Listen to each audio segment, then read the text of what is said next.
Well, hello there everybody, and welcome back to our first live stream of Subnautica Below Zero. Right, let's have a look here. Ooh, I must just probably turn my volume down. Yeah, there we go. Otherwise I'm going to hear myself again. Don't want that to happen. Hope you all are having a wonderful weekend. Well, yeah, it is weekend. It's Saturday. So I'm just going to quickly get this right up there. And then I should be able to also... Come on. Just want to check. Okay, there we go. Okay. Just want to be able to see the chat. And there we go. Great. So we are going to be jumping right into it. And we're going to start a new game on survival mode. Yes, that's the one. We're not going to go for hardcore. We're not going to go for freedom. Nor creative in this one. What is the... Oh, there's a custom one. Interesting. Oh well. We're going to go for survival. Because that's the way we try to do things. I hope you guys are having really a marvelous day. I had a day filled with gardening and a little bit of Coral Island as well, which is a game I've really been getting into. Really quite enjoyable. And in that game I also tend to do quite a lot of gardening, and as a result I just want to do more gardening in real life as well. Company space bucks, Robin. You sure you want this? The research is in everything. It is to me and Sam. I need to know what happened. The meteor storm. I can use it for cover from Altera's eyes. Gonna miss you, Robin. I'll find my way back. Of course, Altera being the company from the first Subnautica game as well. Never really liked them, especially since they charged the survivor, or the player we played as in Subnautica 1, an extravagant amount of money. Surface temperatures For diamonds and stuff harvested in the game.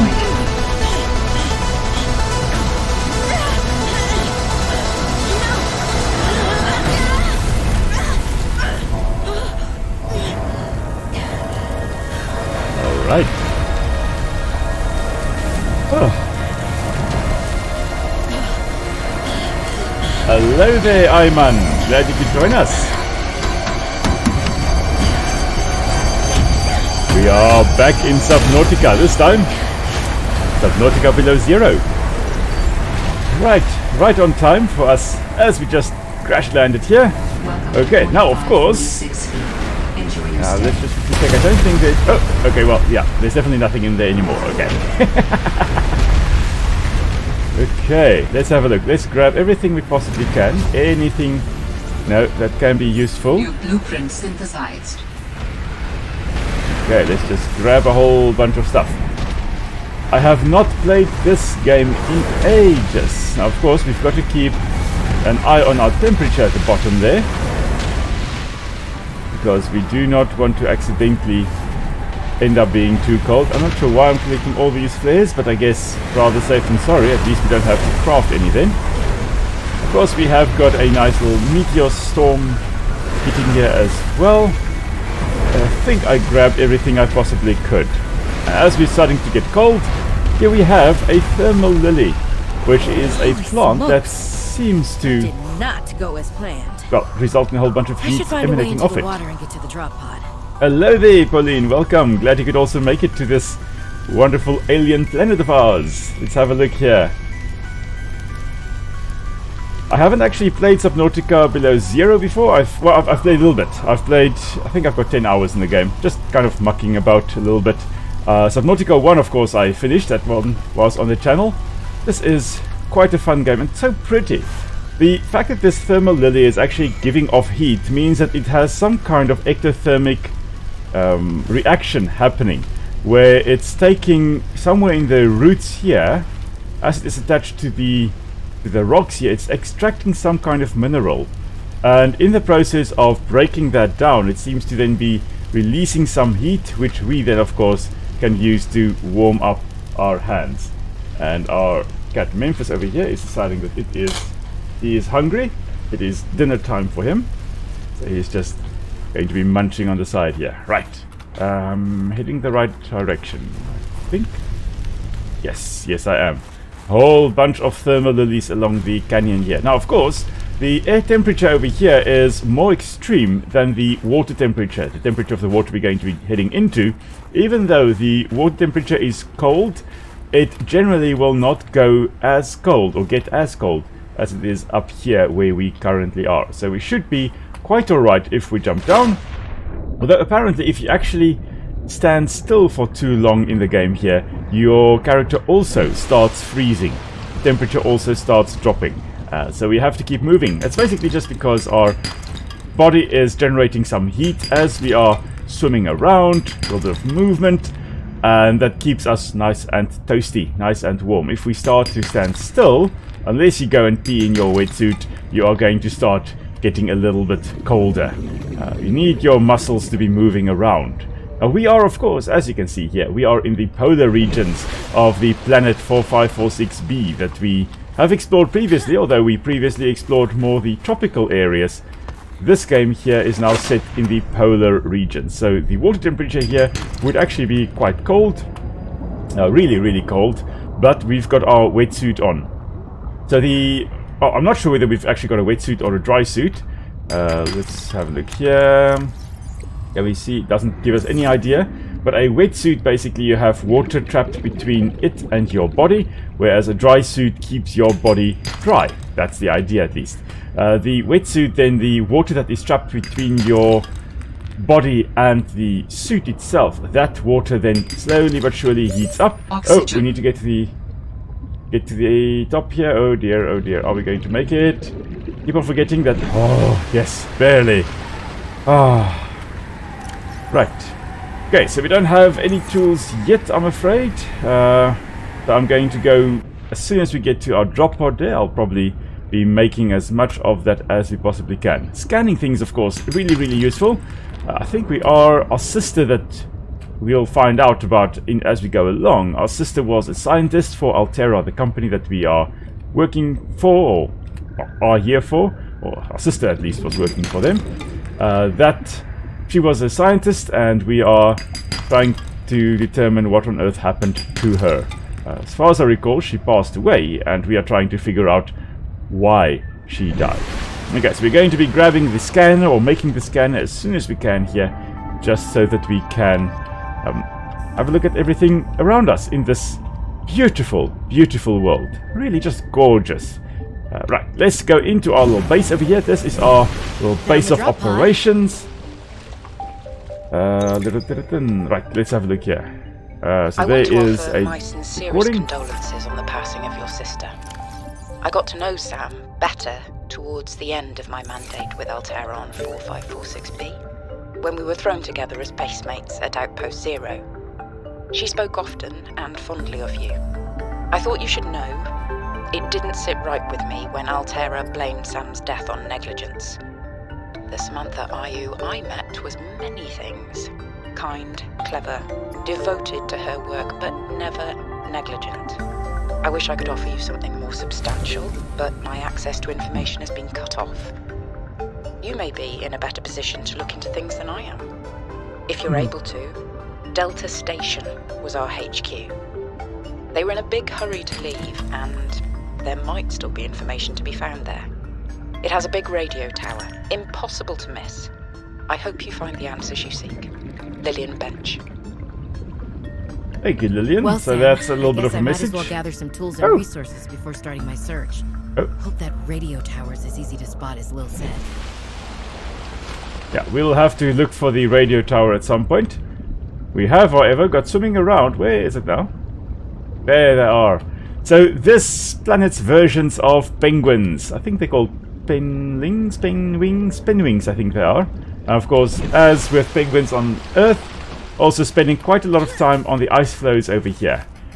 But really beautiful. The beaks here remind me very much of a toucan beak, but notice it's actually got 4 eyes, 2 pairs of eyes, a big eye and a smaller eye. It's quite possible that the big eye here is the main one.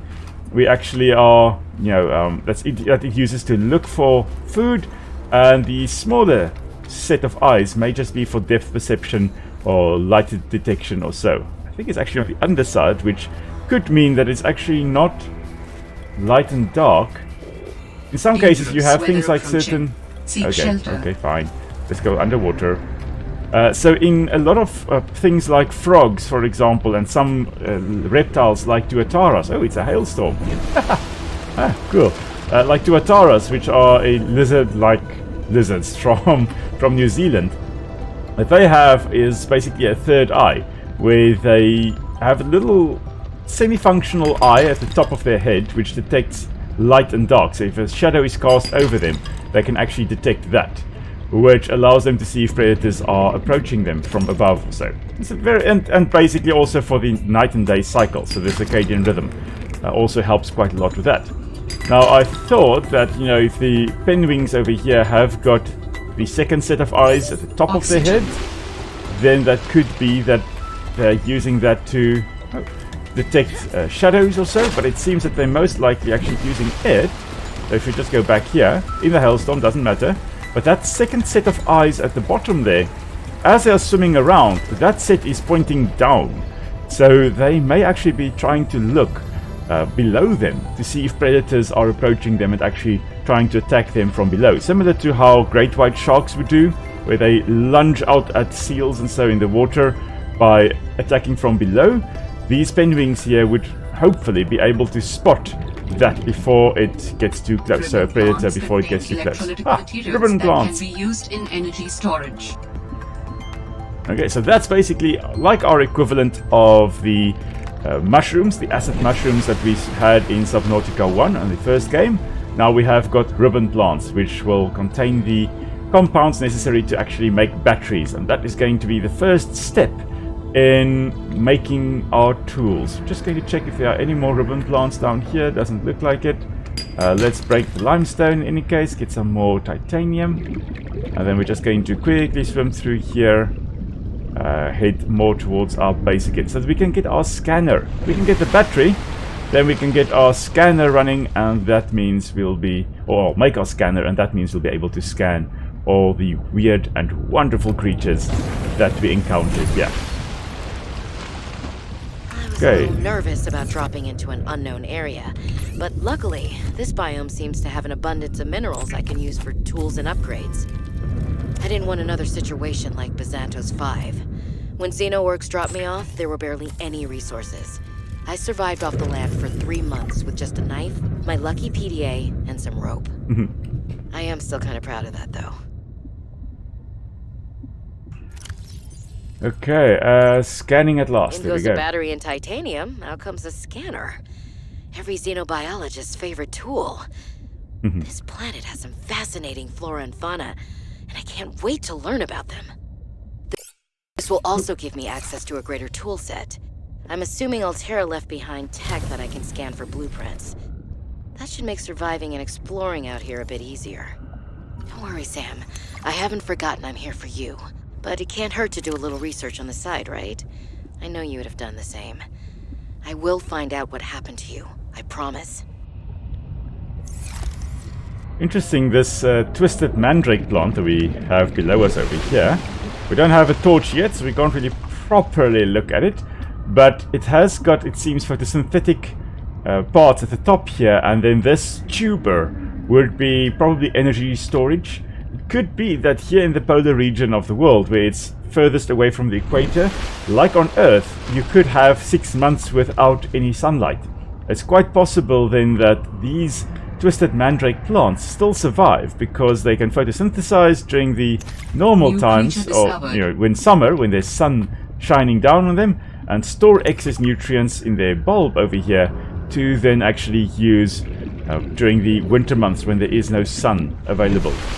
It's quite a useful little adaptation, most likely. Right, we are going to just quickly go down to the creep vine over here because there's a monkey. There's the sea monkey. We'll have a look at it a little bit later.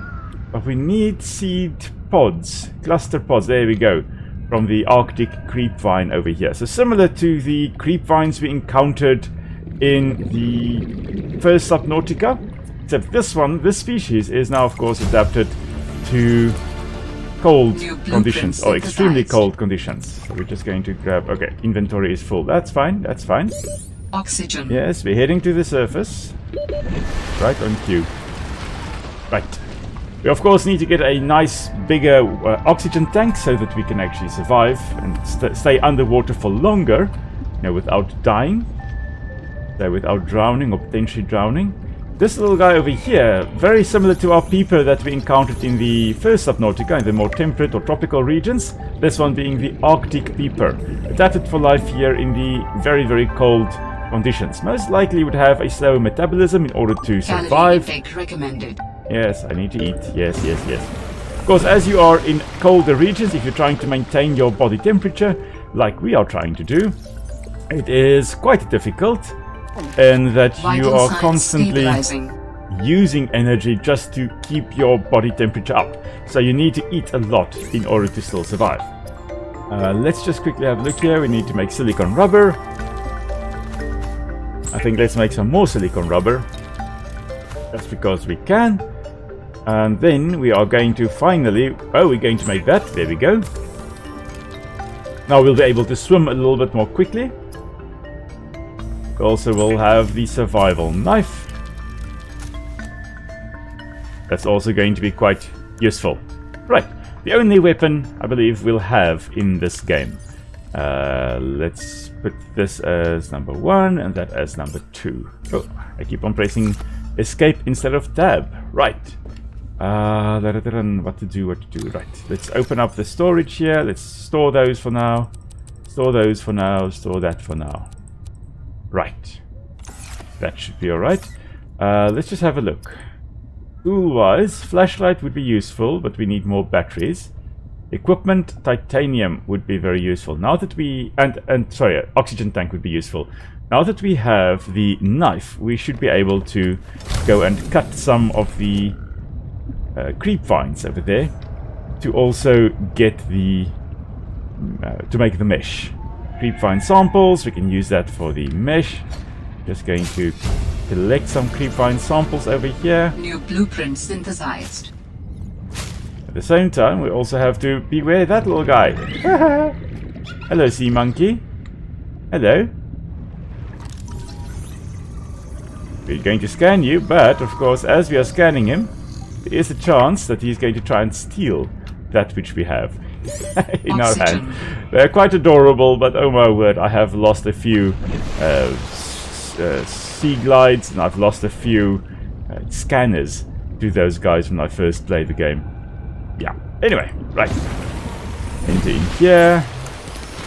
Just the first bit is of course just to start out, get your basic equipment sorted, so that we can then carry on and survive a little bit better.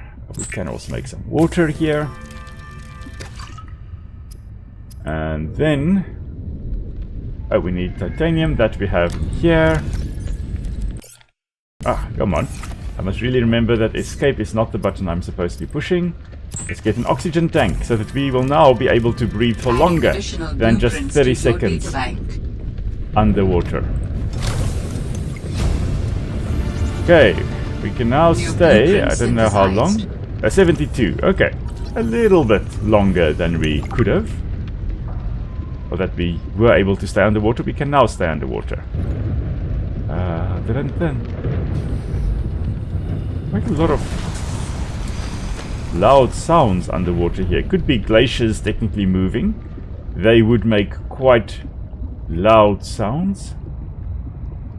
We are just going to keep on collecting some stuff.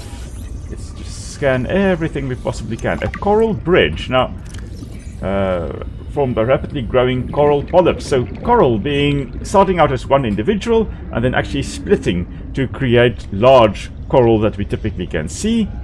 So similar to, in this case, it just forms this long bridge-like structure. In the exhibit pygmotropism. Pygmotropism, not sure what that is, but it causes growth in response to stimuli or when touching a solid object. Going thick, twisted patterns that anchor onto rocks or other coral. The underside is covered in colonies of blue barnacles. So the blue barnacles here, kind of bioluminescent that we can see here. They will be filter feeders, filter feeding on the weird little, on phytoplankton and all kinds of little microscopic organisms that are present in the water. Ah, more ribbon plants, finally. We're going to scan the ribbon plant as well. Just so that we have that. And redwort. Redwort I believe we also had in the first Subnautica game, if I'm not mistaken. I'm of course going to scan the sea glide fragments here so that we can, hopefully, make a little sea glide soon. Which will be a little bit more rapid movement. And let's bash the limestone with our fancy pants equipment.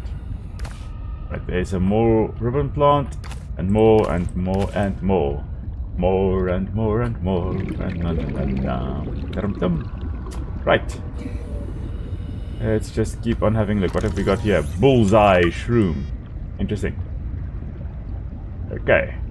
Now, close to my little base, I know there also was the sea glide part. There we go. There's one down there. May as well go and just scan that, and I think we should then be able to make the sea glide. No, we need one more. Okay, fine. We'll see if we can get one more sea glide fragment. Quite a lot of weird sounds that I am also hearing. Of course, starting out, everything is a weird sound. Shelf coral. I don't think we can harvest these. This is not table coral. Yeah, no. Probably not what we can use. So, let's just keep on looking. There we go. Sea glide. Sea glide fragment. Now, we should be able to make the sea glide. If we have everything we need. Let's just grab some more titanium, copper, everything we possibly need just to start out. Right. Sure, I can't remember where we get the habitat builder, but that is also going to be quite useful to actually have going in soon, hopefully. Let's just get some more batteries here. Now that we have acquired a whole bunch of the ribbon plants, we may as well do that. And let's just quickly drink something as well, just to get our water up. Equipment, no tools. Sea glide, okay. Lubricant we need and copper wire. Oh, I've just used... Okay, fine. I've just used copper for the batteries, but that's alright. We have more copper there. Make lubricant here. And then of course the copper wire, and then we should be able to swim quite quickly with the sea glide. As soon as this is made, of course, a little magical contraption here, the fabricator just making things. Device used for high-speed free diving. Contains a built-in light and map. Going to see, yeah. Okay. So, a little bit faster than swimming around without it. Oh, the light moving here through the water. Really quite amazing. I've forgotten how much I love this game. Right, let's keep on scanning. We are here as scientists after all, and of course to figure out what on earth happened to our sister. But we are mainly here, I think, as scientists, or in scientific capacity. Sea monkeys are everywhere. I think they're restricted to the kelp forest area. 30 seconds of oxygen remaining. The sea monkeys are only found in the kelp environment, as far as I recall, in the creepvine habitats. As soon as you move away from the creepvine areas, you won't, as far as I know, you don't find them, or not often at least. And maybe a little bit deeper down, but here we head into again a different biome, where you'll obviously then have different organisms as well. Warning. We're just going to Passing scan. 100 meters. Okay. Oxygen efficiency decreased. Ooh. Going to grab some oxygen here from the oxygen plant. Such an awesome way to get oxygen. A whole plant that makes oxygen. Anyway. Let's just swim around here. Grab some more basic materials. What's our inventory? Oh, inventory has got more than enough space. Let's grab... Oh, that was a big sound. That was a bigger creature's sound. Okay, anyway. Oxygen plant here.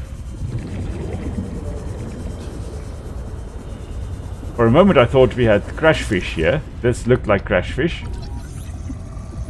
But there's the brute shark. That was the creature I heard. Okay. Do not want to go too close to that. Especially not now, because we are really not prepared. Oh, there's some kind of power cable here. Ah. Oh, hello there. There's a whole chest here. Beacons. Okay, great. That's going to be useful. Warning. Okay, 30 seconds fine. of oxygen remaining. Oh, there's something up here as well. Ah. Okay. Well, we'll get back up to this in a moment. Let's just first go down and see what else we have down here. Happy little accident just coming across this spot over here. Let's see. Take the first aid kit. Let's scan the light stick so that we can put that up around the base as well. We're gonna scan the sea glide here, get some more titanium. Let's have a look here. Anything else? Well, ribbon plant. You know, never say no to ribbon plant. Violet bow. Violet bow. Okay. Cool. Oh, and more ribbon plants. 3 more. Oh, cool. We'll get back to them in a moment. Let's just also have a look down here. Grab some more. 30 seconds of oxygen remaining. 30 seconds. Okay. Fine. Let's head up. Let's first have a look what is actually up here. And then we'll go down again, see what we can find.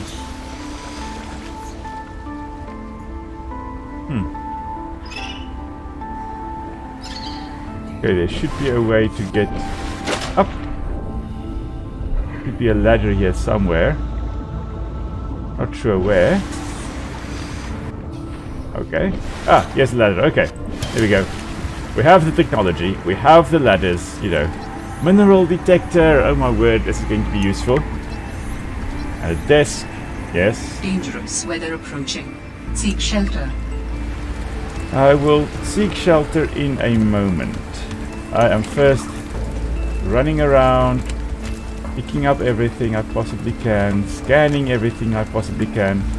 Yeah, not much here else. Okay, well, that's fine. Let's have a look, see if we can find anything else down here. I don't think there is anything else down here. But you never know. There's some more ribbon plants, that's always useful. Inventory space, we've got a bit more.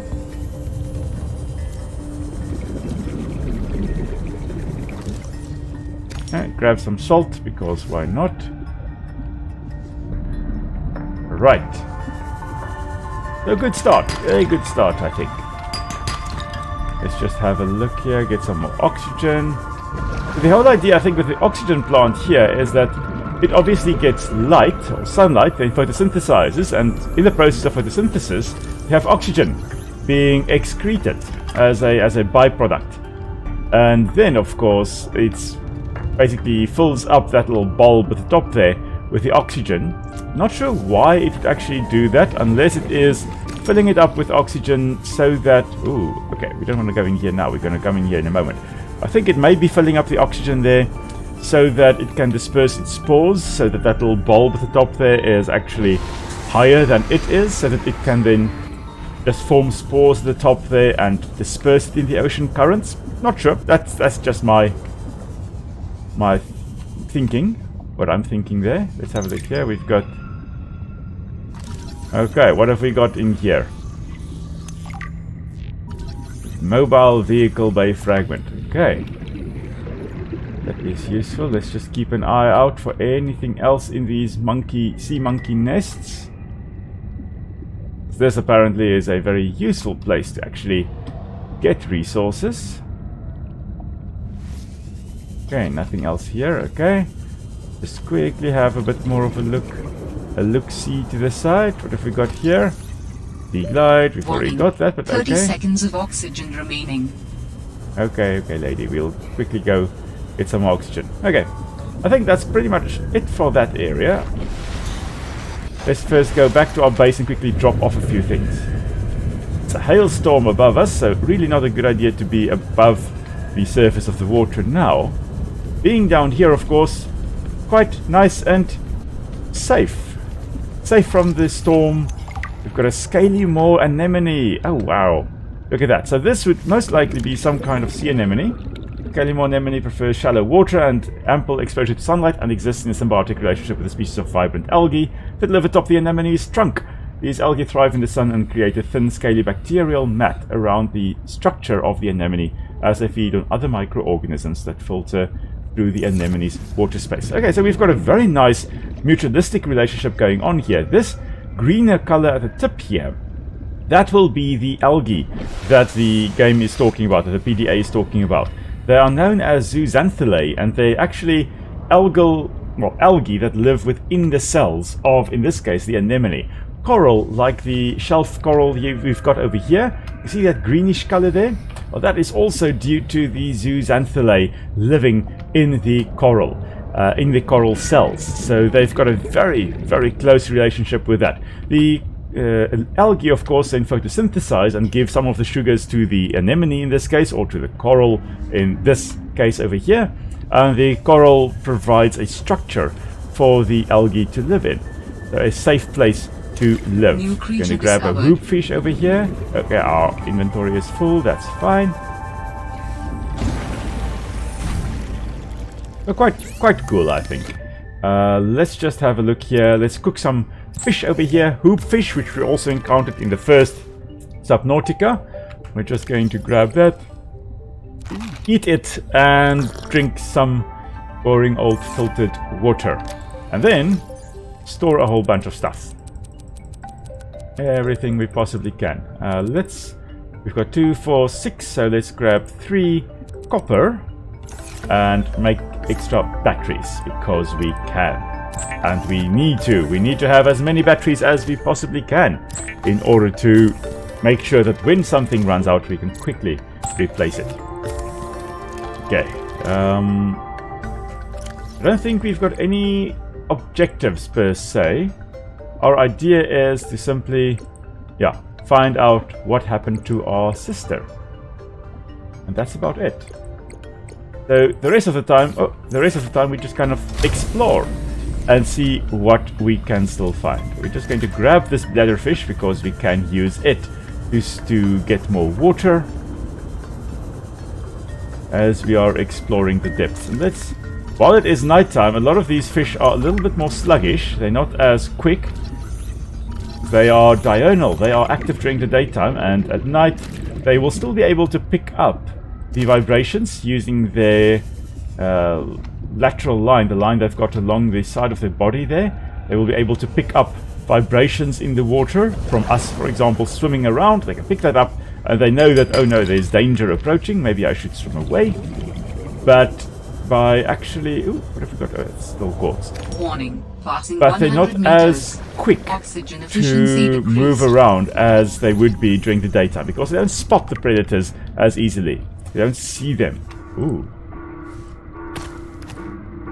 Some kind of tapping noise. That sounds like a distress call. It does sound like Transmission of SOS. unknown origin. Source of transmission depth calculated at approximately 200 meters. 200 meters, that's... Oh no, I hear something behind me. I heard a brood shark. There. No. I am not equipped to deal with them, so let's just move away from the brood shark. I know they are not the most dangerous creatures. I think they are 30 seconds of oxygen relatives remaining. of the sand shark we saw in Subnautica 1. Nonetheless, I have got no way of defending myself except for the flimsy little knife we have here, and this is not going to cut it. Pardon the pun. It's definitely not going to cut it against the brood shark there. So we're just going to use the best strategy, which is the runaway strategy. If we ever fight in this game, it is for the noblest of traditions, which is we are going to fight in order to run away. If I can quote old Jack Sparrow there. Right, we are just grabbing some more titanium, copper, everything we possibly need in order to make a bunch of stuff. Now, the question is, where on earth do we go for the builder? For the blueprint of the builder, habitat builder. I suspect we will be able to we will hopefully be able to see a little bit better again when daytime rolls around, which should be soon. Picked up what Distress sounds call. like a distress call. Who or what is out here calling for help? Didn't sound human. Maybe it's from a remnant of architect technology. In her message, Sam's colleague did say there was something important here. Even if it's just a mimic from one of the more intelligent aquatic specimens, that could be a major find. Or if it's from Altera, it could have bearing on what happened to Sam. I should definitely check it out. Oh, we're definitely going to head there soon. Just going to make sure we grab a whole bunch of stuff here. Maybe we should just make a waterproof locker and just dump everything that we have extra in that out here. Right, let's go. That will be number 4. Again, that really sounds quite loud, the sounds out there. It could be that there's some kind of glacial movement that is happening. Ah, come on. Just kept it. There we go. It wanted to pick it up. I didn't want it to be picked up. I wanted to deposit a bunch of stuff there. We've got enough. 3 extra batteries. That's going to be enough to have on us. Yeah, we'll keep water and food on us, and we'll keep that 1 flare with us as well. Okay. Now, we can't craft the compass. Oh, we can craft that. Copper wire and wiring kit. Oh, wiring kit, I think we need silver. I have not encountered silver yet. Okay, let's have a look here, closer to the main glaciers.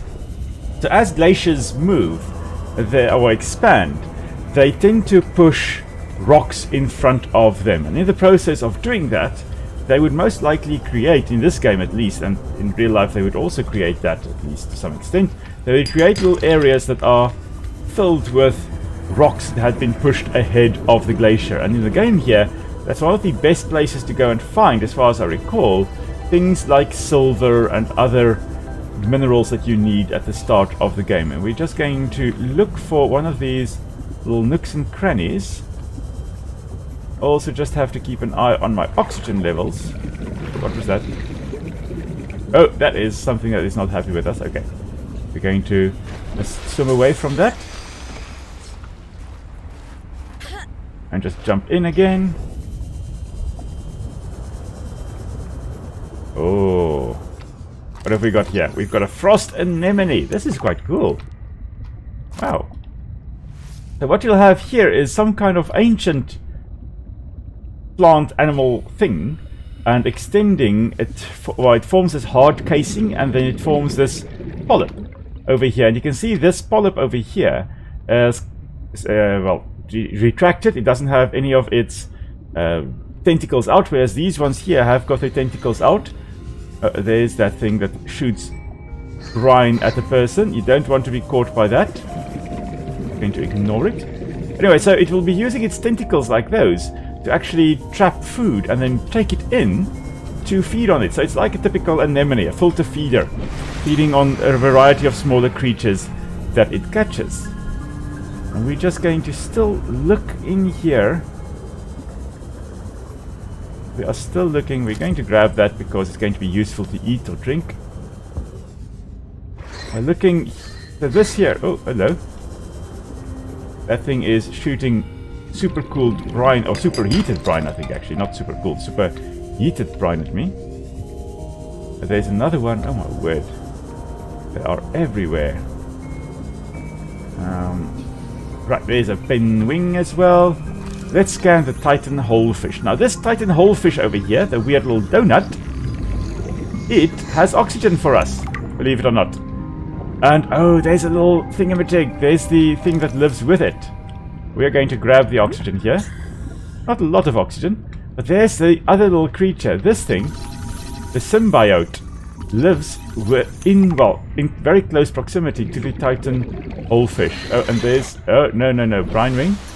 I do not want any problems, any trouble with you. Please leave me alone. Not sure what this is.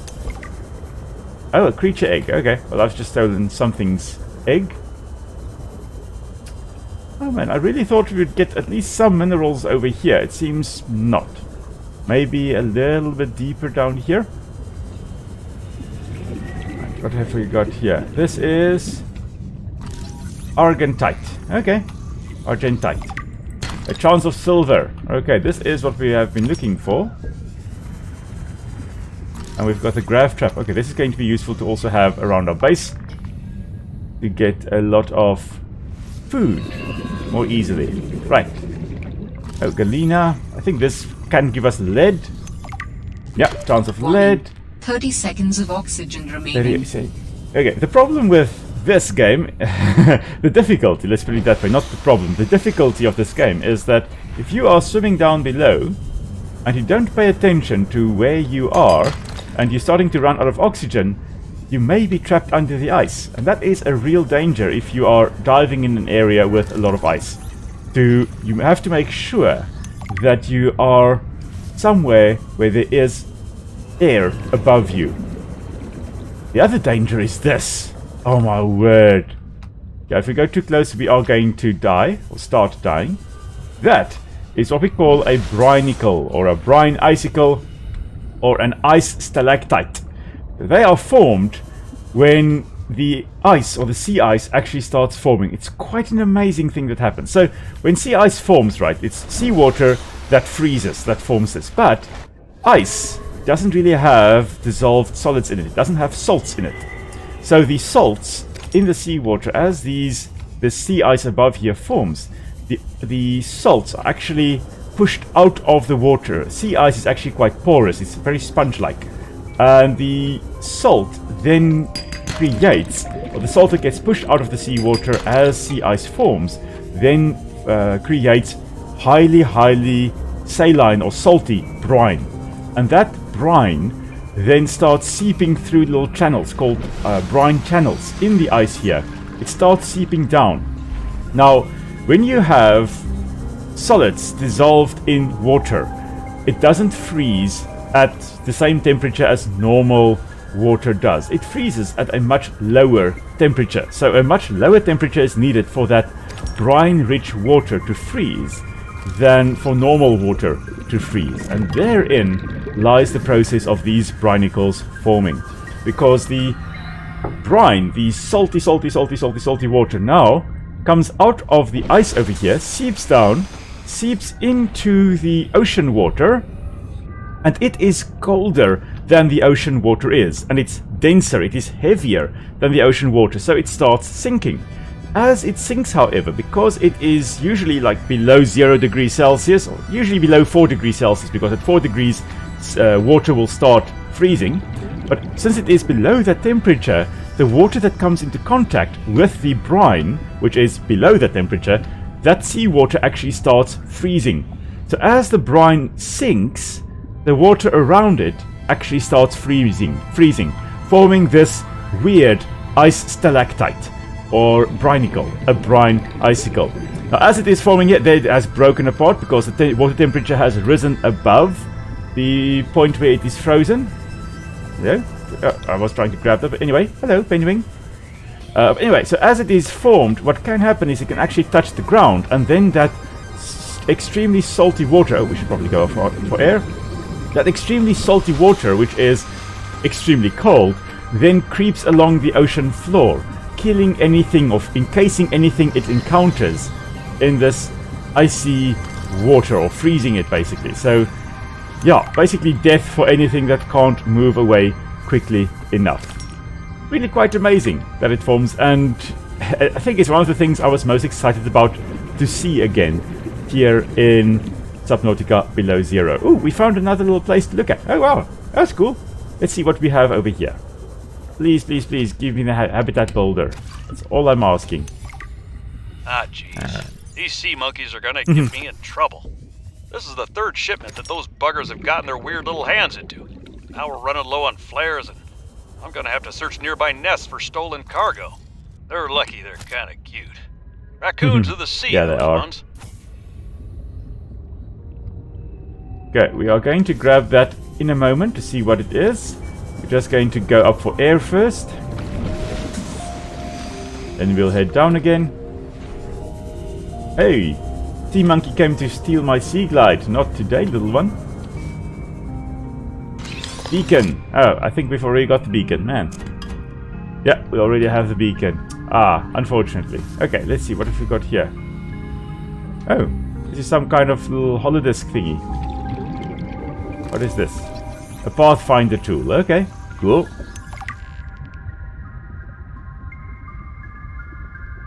Ah, I thought it was pointing towards something else, but no, it doesn't. Didn't seem like it is. Okay, well, that's fine. Already got the light stick. I think we've got everything from here that we possibly need. I don't think there is anything down here. Well, we can have a look 30 in a seconds of moment. oxygen remaining. Right, such a beautiful game. It's nice to be back in Subnautica again. And it's really nice to be back in this game. Oh, yeah, can't believe this game is already 4 years old. 2019, I believe it came out. Which, I don't know, it seems like that's Passing 100 ages ago, meters. but yeah, it isn't. Oxygen efficiency decreased. Okay, there we go. That was a crash fish. Oh, I remembered that sound. Oof. Okay. For a moment, I was actually wondering earlier whether there are even crash fish in this game, because, you know, I thought we would have encountered them by now. And then that sound just instantly brought back flashbacks. Oh, hello. Where are you? There you were. Okay. Of course, that's crystalline sulfur. That's how we get that, of course. There's some more oxygen here again. There's... oh, kelp root. Great. Some more useful material we'll get up here. Oh, that's cool. That's a weird little disc. We'll scan them later. Let's grab some pustules over here. Grab some oxygen as well. As we are swimming around the whole bunch of sea monkey nests somewhere in this cavern, most likely. There we go. There's another one. I think we already have the mobile... yeah, we've got the mobile vehicle base sorted. But anyway, grabbing it nonetheless. Ooh, sandstone. Oh, calverite. Okay, they're calling it calverite, but they're using the sandstone thingamajig, the icon here, the appearance. Oh, inventory full. Of course it is. We're just going to drink the water and grab that gold that we have lost. There we go. Great. Then let's find a way out, shall we? Should be able to make our way along here. Warning. Yes, the oxygen may be a bit of a problem. We're 88 meters below the surface. This is going to be very tight, people. Oh, I may have gone down too deep, but no, we made it. We made it. Yes.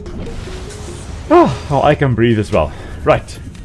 Let's have a look here. What is down here? That is just a grav trap. That's nothing extraordinary. Let's head over to our little base over there. We got 1 silver from that whole expedition.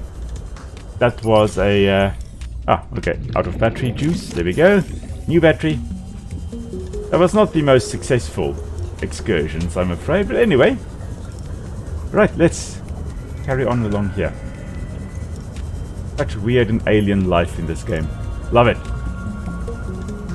Absolutely adore this. There's a ribbon plant. We don't have space for anything at the moment, so we're just going to just keep swimming. Just keep swimming. Da-da-da-dun. Whole shoal of fish. I love the fact that also in Subnautica Below Zero here, we also have got the bioluminescence that we also had in the first Subnautica game, which is really, really great. Hello there, Supporter Survivor. Welcome to the stream. Glad you could make it. Let's have a look here. Do we have anything we can make? Let's make some glass. We'll take a little bit less space. I don't want to make copper wire. Let's make 1 more glass because we can. And let's go dump some things in our little chest over here. Come on. Quartz. Oh, now of course it's full. Right. So we'll just make another one, shall we? Why not? Until we actually find that scanner, or the builder, the habitat builder, we're just going to store everything in little waterproof lockers. That at least will help us to keep our inventory empty so that we can go on missions and come back with stuff. Ah, come on. That way. And that way. Right. And there we go. Okay, that's going to be good. I'll put the empty battery in there as well. Creature egg, root pustules, everything like that. We can't put that in there because we are full. That is full. There we go. That's there. Now we're ready for another exploration little mission. Okay, so we had gone in that direction, I believe.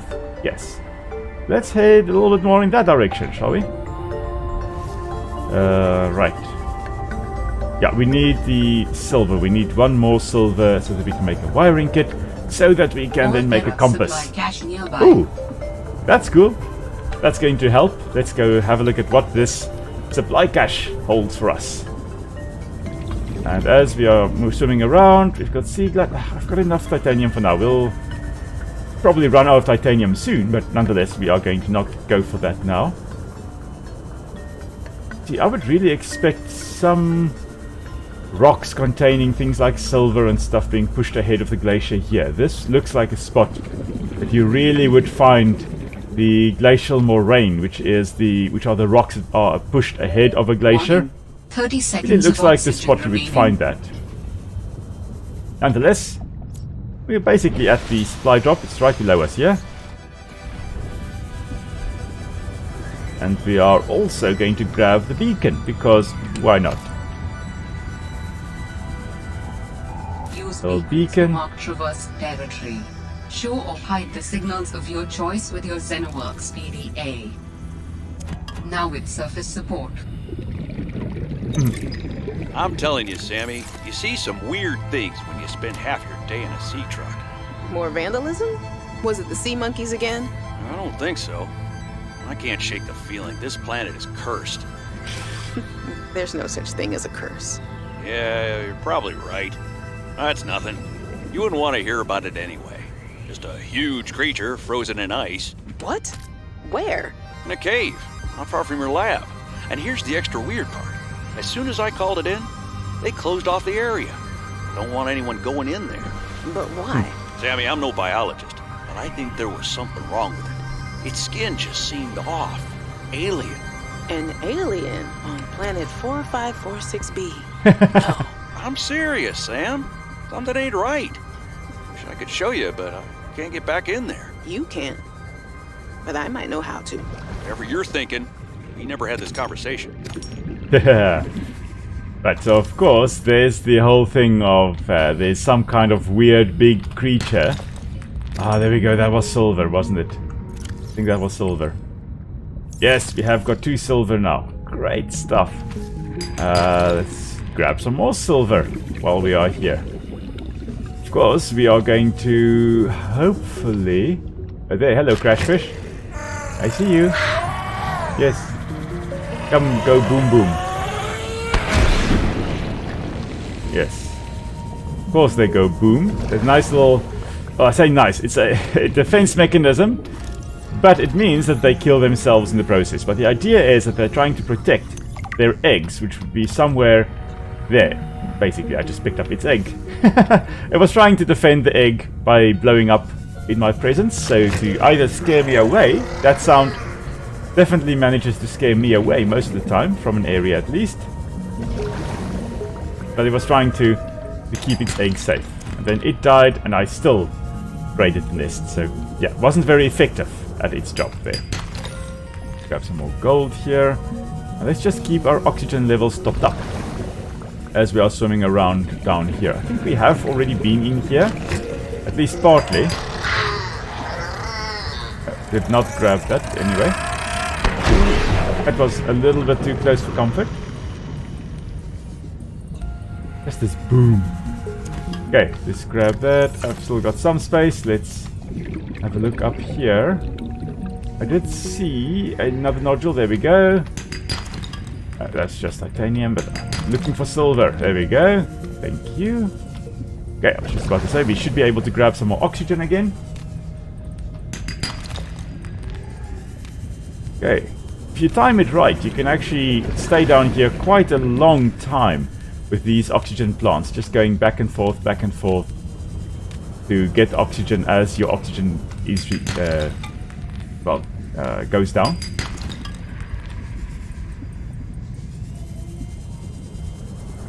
Oh, there's a sea monkey. Warning, passing 100 meters. Oxygen Yes. efficiency decreased. I'm just grabbing a few things. I'm going to go down This for that alien oxygen down there. technology exhibits a data signature that strongly correlates with the previously recorded distress call. Interesting. Interesting.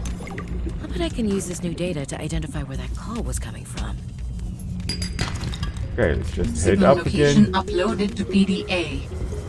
Interesting. Okay, so we accidentally stumbled upon something there. We have to get oxygen, however. 30 seconds of oxygen remaining. And I suspect I am going to die now. It's been fun, guys. Right, there's some oxygen. Breathe. Breathe, will breathe. There's another oxygen. Okay. We may not die after all. If we're lucky, we can find our way out of here. I'm not very good at navigating in games.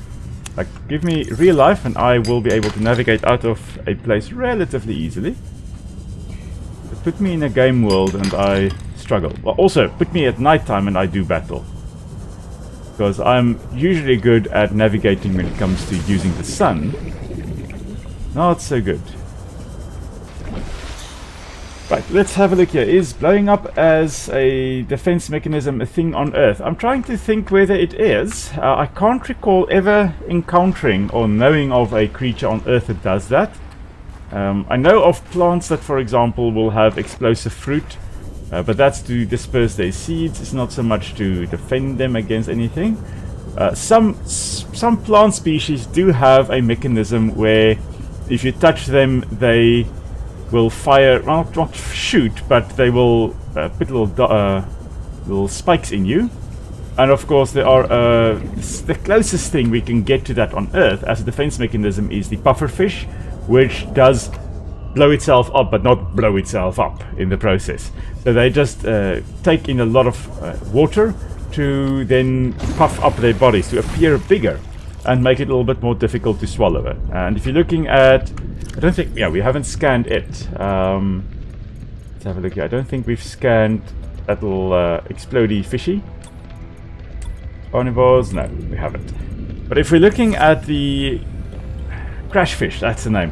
If you're looking at the crash fish, what they do is they've got those almost like spikes, and it's very similar to the way a spiny pufferfish actually looks. I'm pretty sure that's where the idea comes from, or the body plan comes from.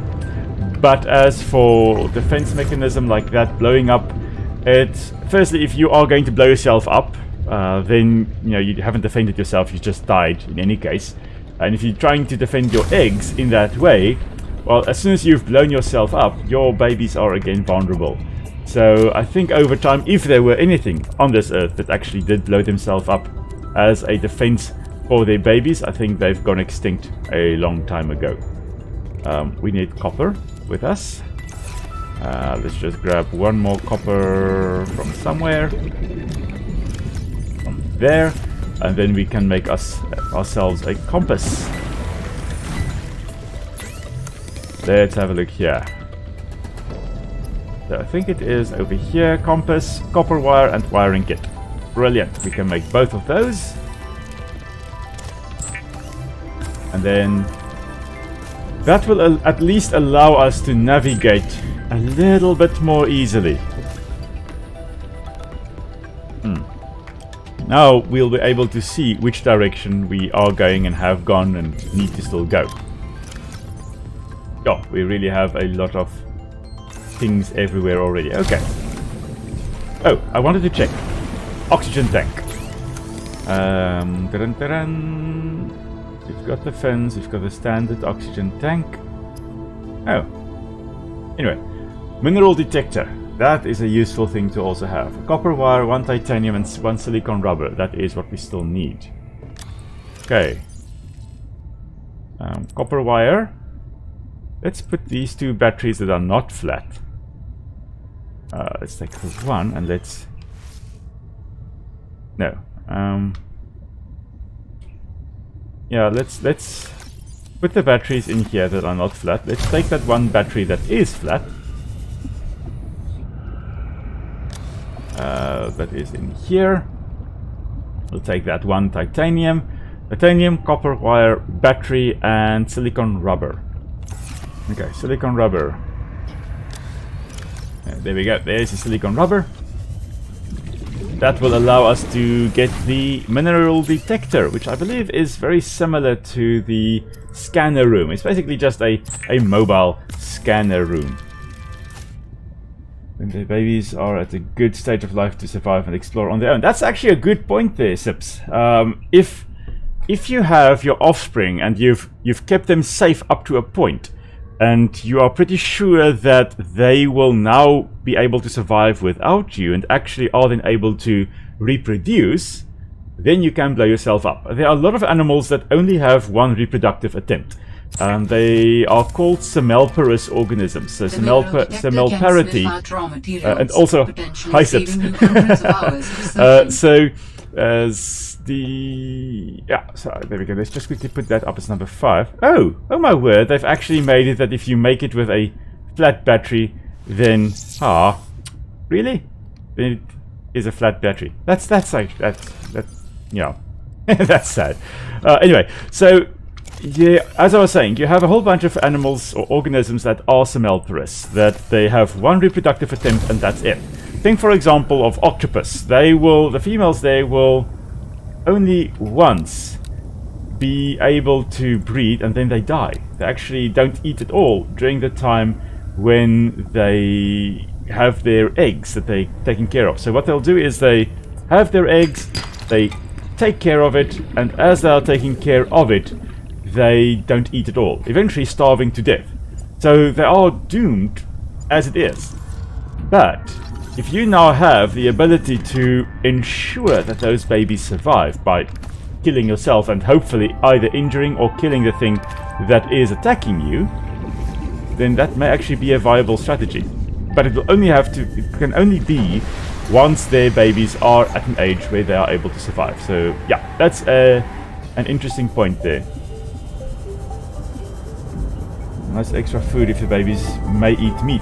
That's interesting idea as well. So there are a few species that actually the mother will be food for the babies. The scorpions, for example, when scorpion babies are born, their babies don't have the chewing mouth parts. Instead, they have sucking mouth parts, and they actually pierce their mother's exoskeleton and they feed on the mother like ticks would do.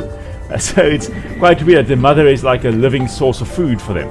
But they don't kill their mother in the process. However, there are also some spiders where the mother will sacrifice herself to some extent so that the babies can eat her. So she will die, and then she's basically her baby's first meal as little ones. Gives them a bit of a head start in life. But they are typically then semelparous. They've got 1 chance at reproduction, and they have to try and give their offspring the best possible chance of survival. And so that's the idea there. Let's have a look here. We are just gathering, again, resources. We are heading more in a west-southwesterly direction. Still try and get some more silver, get some more lead, copper, all those types of things, and hopefully at some point actually get a habitat builder. I'm finding it very strange that we don't have a habitat builder. If any of you know where to get the habitat builder, please do tell me. Oh, that's a nice creature egg. I think that's probably the egg of one of these pinwings. And no, those are brine wings, but anyway. Speculative biology is really a fascinating subject. I also quite enjoy it. Have you seen the is it All Tomorrows, I think it is, and All Yesterdays, I think is also the other books. where All Tomorrows is a theoretical look at what life on Earth would actually look like a few million years from now, and All Yesterdays are speculative looks at a whole bunch of fossilized creatures, which, you know, I think they've used some of those ideas in, for example, Prehistoric Planet. Warning, passing 100 meters. Oxygen It's quite efficiency decreased. But yeah, speculative biology, really quite an awesome field. Radiant Sieve Coral. This reminds me very much of that one massive sponge. I think it's the wine cup sponge or something along those lines. It used to be massive. Well, it is still massive, but it is highly endangered. It's a massive sponge that basically was poached almost to extinction. Just have to find a way out of here again. Head up a little bit to the surface. There we go. Making our way up. But those sponges, they're basically a wine cup shape, similar to that coral that we just had a look 30 at. seconds of oxygen remaining. And then those big wine cup sponges, they were so big that some people actually gave their babies baths in it. Which, yeah, that's kind of a... Oh, there's a brood shark again. Let's just stay clear of that. It is heading in this general direction, but let us stay clear of that. But yeah, you know, to give a baby a bath in a sponge, that has to be probably the height of luxury and human stupidity, because of course that species of sponge was so close to extinct, and it was believed to be extinct until they rediscovered or discovered a few, I think 2 specimens, and they've actually then took those 2 specimens and planted them right next to one another. They relocated them alongside each other so that they can reproduce more easily and fertilize one another more easily. But anyway, quite cool. Love those little guys. You were asking... Let's have a look here. All Today's. Yes, I know of All Today's as well. I think that's the one where they took like modern day skeletons, like a cat for example, and actually theorized if aliens dug up a cat skeleton, what they would, like we go back and we look at archaeology, you know, so what would those aliens think our creatures actually look like. Yeah, I know, I love All Today's as well. It's quite amazing the things that have come out of those speculative biology books. Quite enjoyable. Okay, let me just get my phone here with me. Xenobiology, also quite cool. This game really is, this and Subnautica, the first one, really gives a person quite a lot to appreciate. I must say, they've really done a marvelous job in making the animals quite realistic in terms of how they would function. And the ecosystems as well, I must also say. Really quite awesome. Let's just get up here. Dangerous weather right. approaching. Seek shelter. Of course there's dangerous weather approaching. There's always dangerous weather Alterra approaching. beacon signature detected. Unique Ah. identifier. Delta Station dock. Delta Station, right. Delta So we are Station. getting close to Delta Station. This is the place Lil mentioned in her message. Okay. We're just going to run around here. And then we are going to, I think, drop a beacon down here. Delta here. Just to say Delta is over here somewhere. Okay, right. Let's just have a look over here. Right.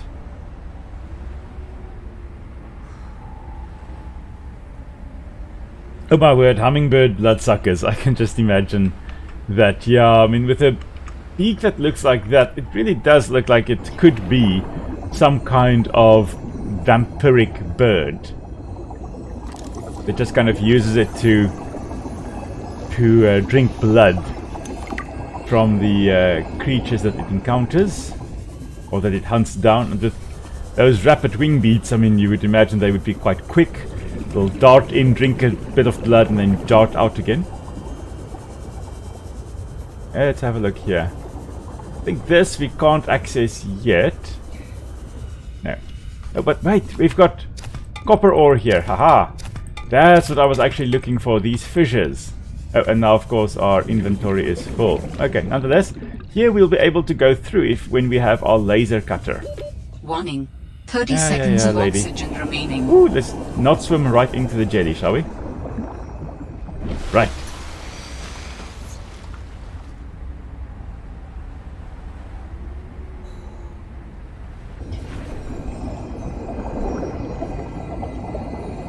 Let's have a look here. Wow, quite cool, the eye jellies. Although I'm pretty sure the eyes at the top there wouldn't actually be functional eyes. Could be that it could be used to detect light and dark, so to know when it is daytime, when it is nighttime, the circadian rhythm, things like that. But yeah, our inventory is full again. So we're just going to head over to the drop site there. Wow, these are big jellies. I think it's still the eye jelly. Yeah, it's still the eye jelly. Let's just keep on swimming here. This is some kind of ray, the Arctic ray. Beautiful creature. Weird swimming motion with the undulating fins there. Quite a freaky way to swim around. I heard something, but I'm not sure what I heard. Anyway, let's just go over here. I will be honest, I have a bit of thalassophobia, so this game is an interesting experience for me. Thalassophobia being the fear of the deep waters, or the ocean. And I have not been, nor will I ever really, I think, be on, like, for example, a kayak out in the ocean. I know my brother-in-law wants me to go kayak with him, but nope, nope, nope, nope, nope. I am very happy on dry land, thank you very much. I must say, President, I'm not sure whether I would be excited or terrified if we have the chance to look at xenobiology on another planet. I'm quite happy thinking that perhaps we are alone in the universe. I'm not sure what is a scarier thought, that we are alone in the universe or that we are not. I tend to hope that we actually are alone in the universe. Otherwise, we may be screwed. But yeah, that's just me. Let's have a look here. Just going to keep on swimming. When in doubt, just keep swimming. We need to find an oxygen tank that will allow us to go deeper.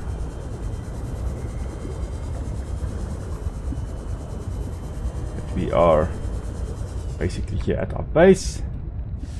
Let's just again dump everything we can in here. And until we can start a proper base, this is the way of the world, I'm afraid. Right. We're going to have like 3,000 of those little thingamajigs, little waterproof lockers out there. We've got fins and we've got the standard oxygen tank. Where is our fancy pants oxygen tank? Come on.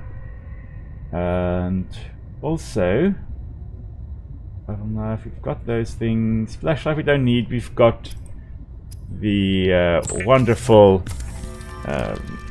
sea glide, so we don't need a torch per se. We're quite fine in terms of that. Deployables, let's make some more waterproof lockers. Of course, we are going to hopefully make this sea truck tonight as well, which will allow us to move around a little bit more. Yeah, but I really would have hoped that we would have had the habitat builder by now. I can't believe that we don't have that. Nevertheless, off we go again. Let's drop this in here. Let's drop sorry, this one here. Drop it. And drop another one. And dump everything we don't immediately need in there. Creature egg, and creature egg. Put a flare in there as well. Okay. Then, let's head south, shall we? Oh, that's actually where we were. Huh. Oh, there's this Delta Station dock. You know what? Let's go to the dock. See what we find on the way there. Maybe, just maybe, we can get some kind of habitat builder type thing in that area. Seems that is where the game is trying to nudge us, so let's head in that direction. It's not that far, it's actually quite close to our drop pod. Of course, there are all these weird sounds all around us. Creatures that sound far bigger than us.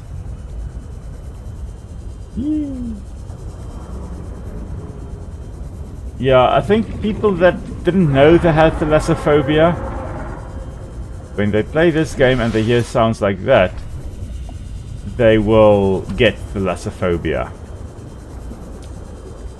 Of course, we are here by the hydrothermal spires, they call it. The sea vents, the thermal vents, basically. Similar to what we had in Subnautica 1.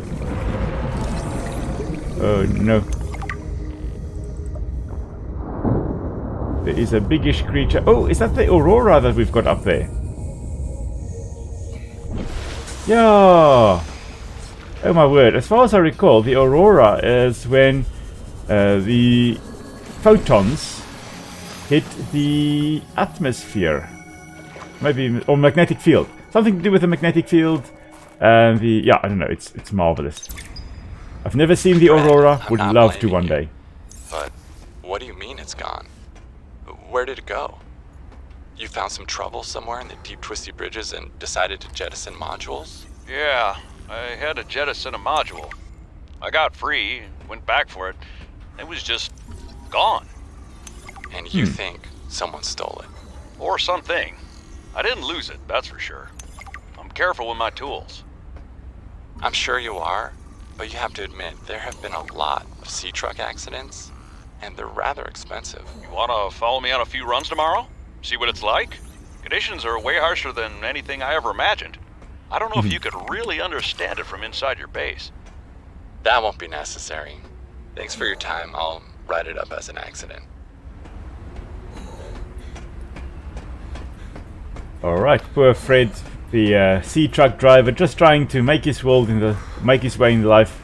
This is a recorded message. Oh. If you can hear this, you're trespassing. If I you know that what's good voice. For you, you'll get the hell out of here.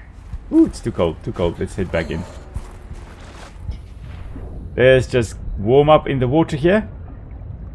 You know it's cold when you've got to warm up in the water. Interesting. Look there at the bottom, you can see our temperature. If we just hover still here, it doesn't actually go up. As soon as we start moving, and our muscles actually move and generate a bit of heat, then it picks up temperature. Or then it gets warmer. We feel warmer at least. Okay, what is this? This is I think this is also a warming up spot. Okay, that's cool. What have we got here? Pick up snow. Okay. Oh, we can throw the snowball. Okay. Well, I guess that's cool. I don't think I've ever done that in the game. Just again use the thermal lilies here to heat up a little bit. Oh, we now have a scanner, so we can actually look at what it says about the thermal lily. Typically found on cliff walls. During the day, it points its face towards the sun, absorbing thermal radiation and storing it internally. At night, the thermal lily's petals close to reduce heat loss and relies on its heat stores to survive the harsh Arctic conditions. Interesting. Okay, so I thought it would be some kind of ectothermic reaction that is making it actually re-radiate heat in this way. But it seems it is actually storing it from the sun. So that's quite cool. Anyway, we are heading in this direction over here. And we are going to encounter the horseshoe shrub, which has got a nut for us. We're going to eat some of the nuts here just because we can. Horseshoe shrub is a terrestrial plant that thrives in warm conditions. Okay, so that's why we find it in the cave here. It's not able to survive out in the ice cold winds or the icy winds we have outside. Instead, it prefers growing in the warm shelter, or the shelter of this warmer cave. Okay, the vegetation is easy due to this thick crown of leaves and its bifurcated or split trunk. The trunk has a thick fibrous core that stores water for its fruiting body.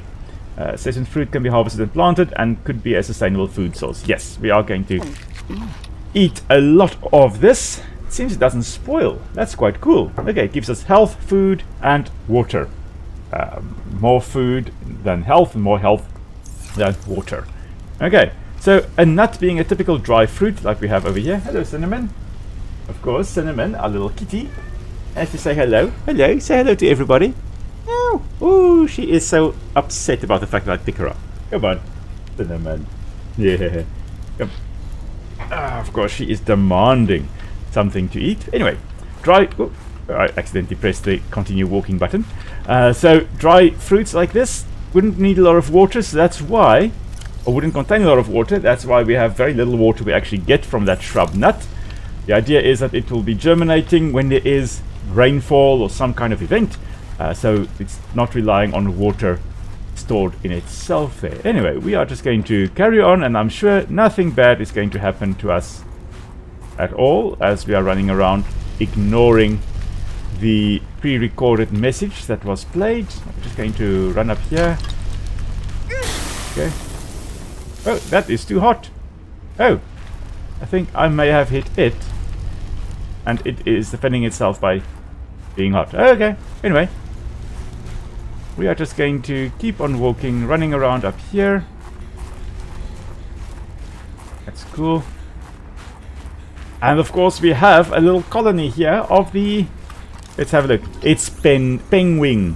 Ah, cool. Yes, so it is penguin. I'm pretty sure this is a reference to... Oh, hello. Crystalline sulfur. That's cool.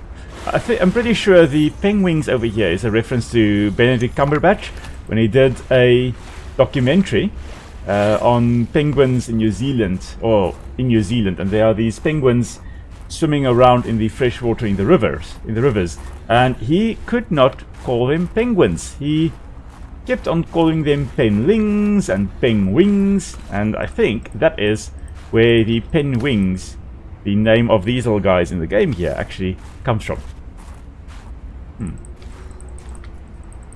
Okay, why can I not harvest that particular node? I don't know. Anyway, have a look here. There's some more penguins out there.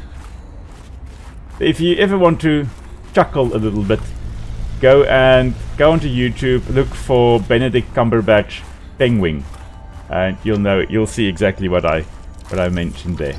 Iron cubes. Oh my word! I did not expect to find iron cubes in the caves. Yeah, that's cool. Let's grab that. Anything else we can... Architect artifact. There we go. Why could I not say that? Anyway, that's an architect artifact. New technology acquired. Cool. That's cool. Okay, we are going to encounter a whole bunch of these artifacts, I believe, as we are playing, as we are running around. Let's just have a look. What else is over here? Much, just running around on the beach.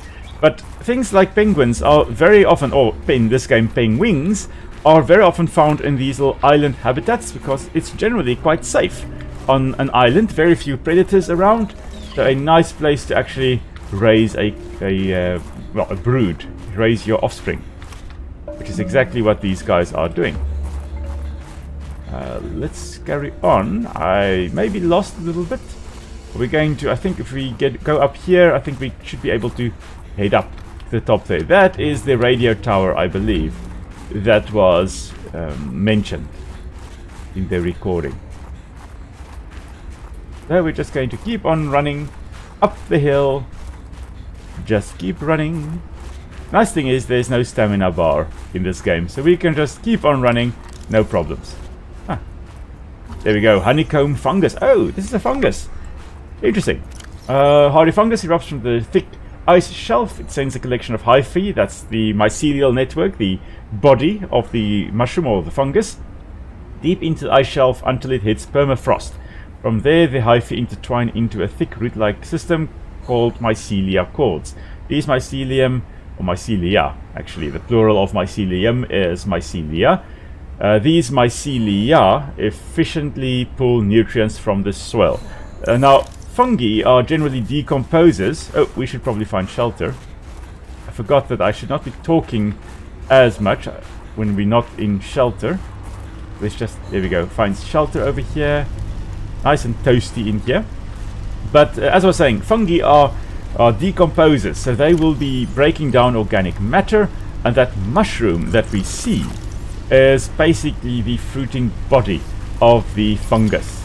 The majority of the fungus is actually underground.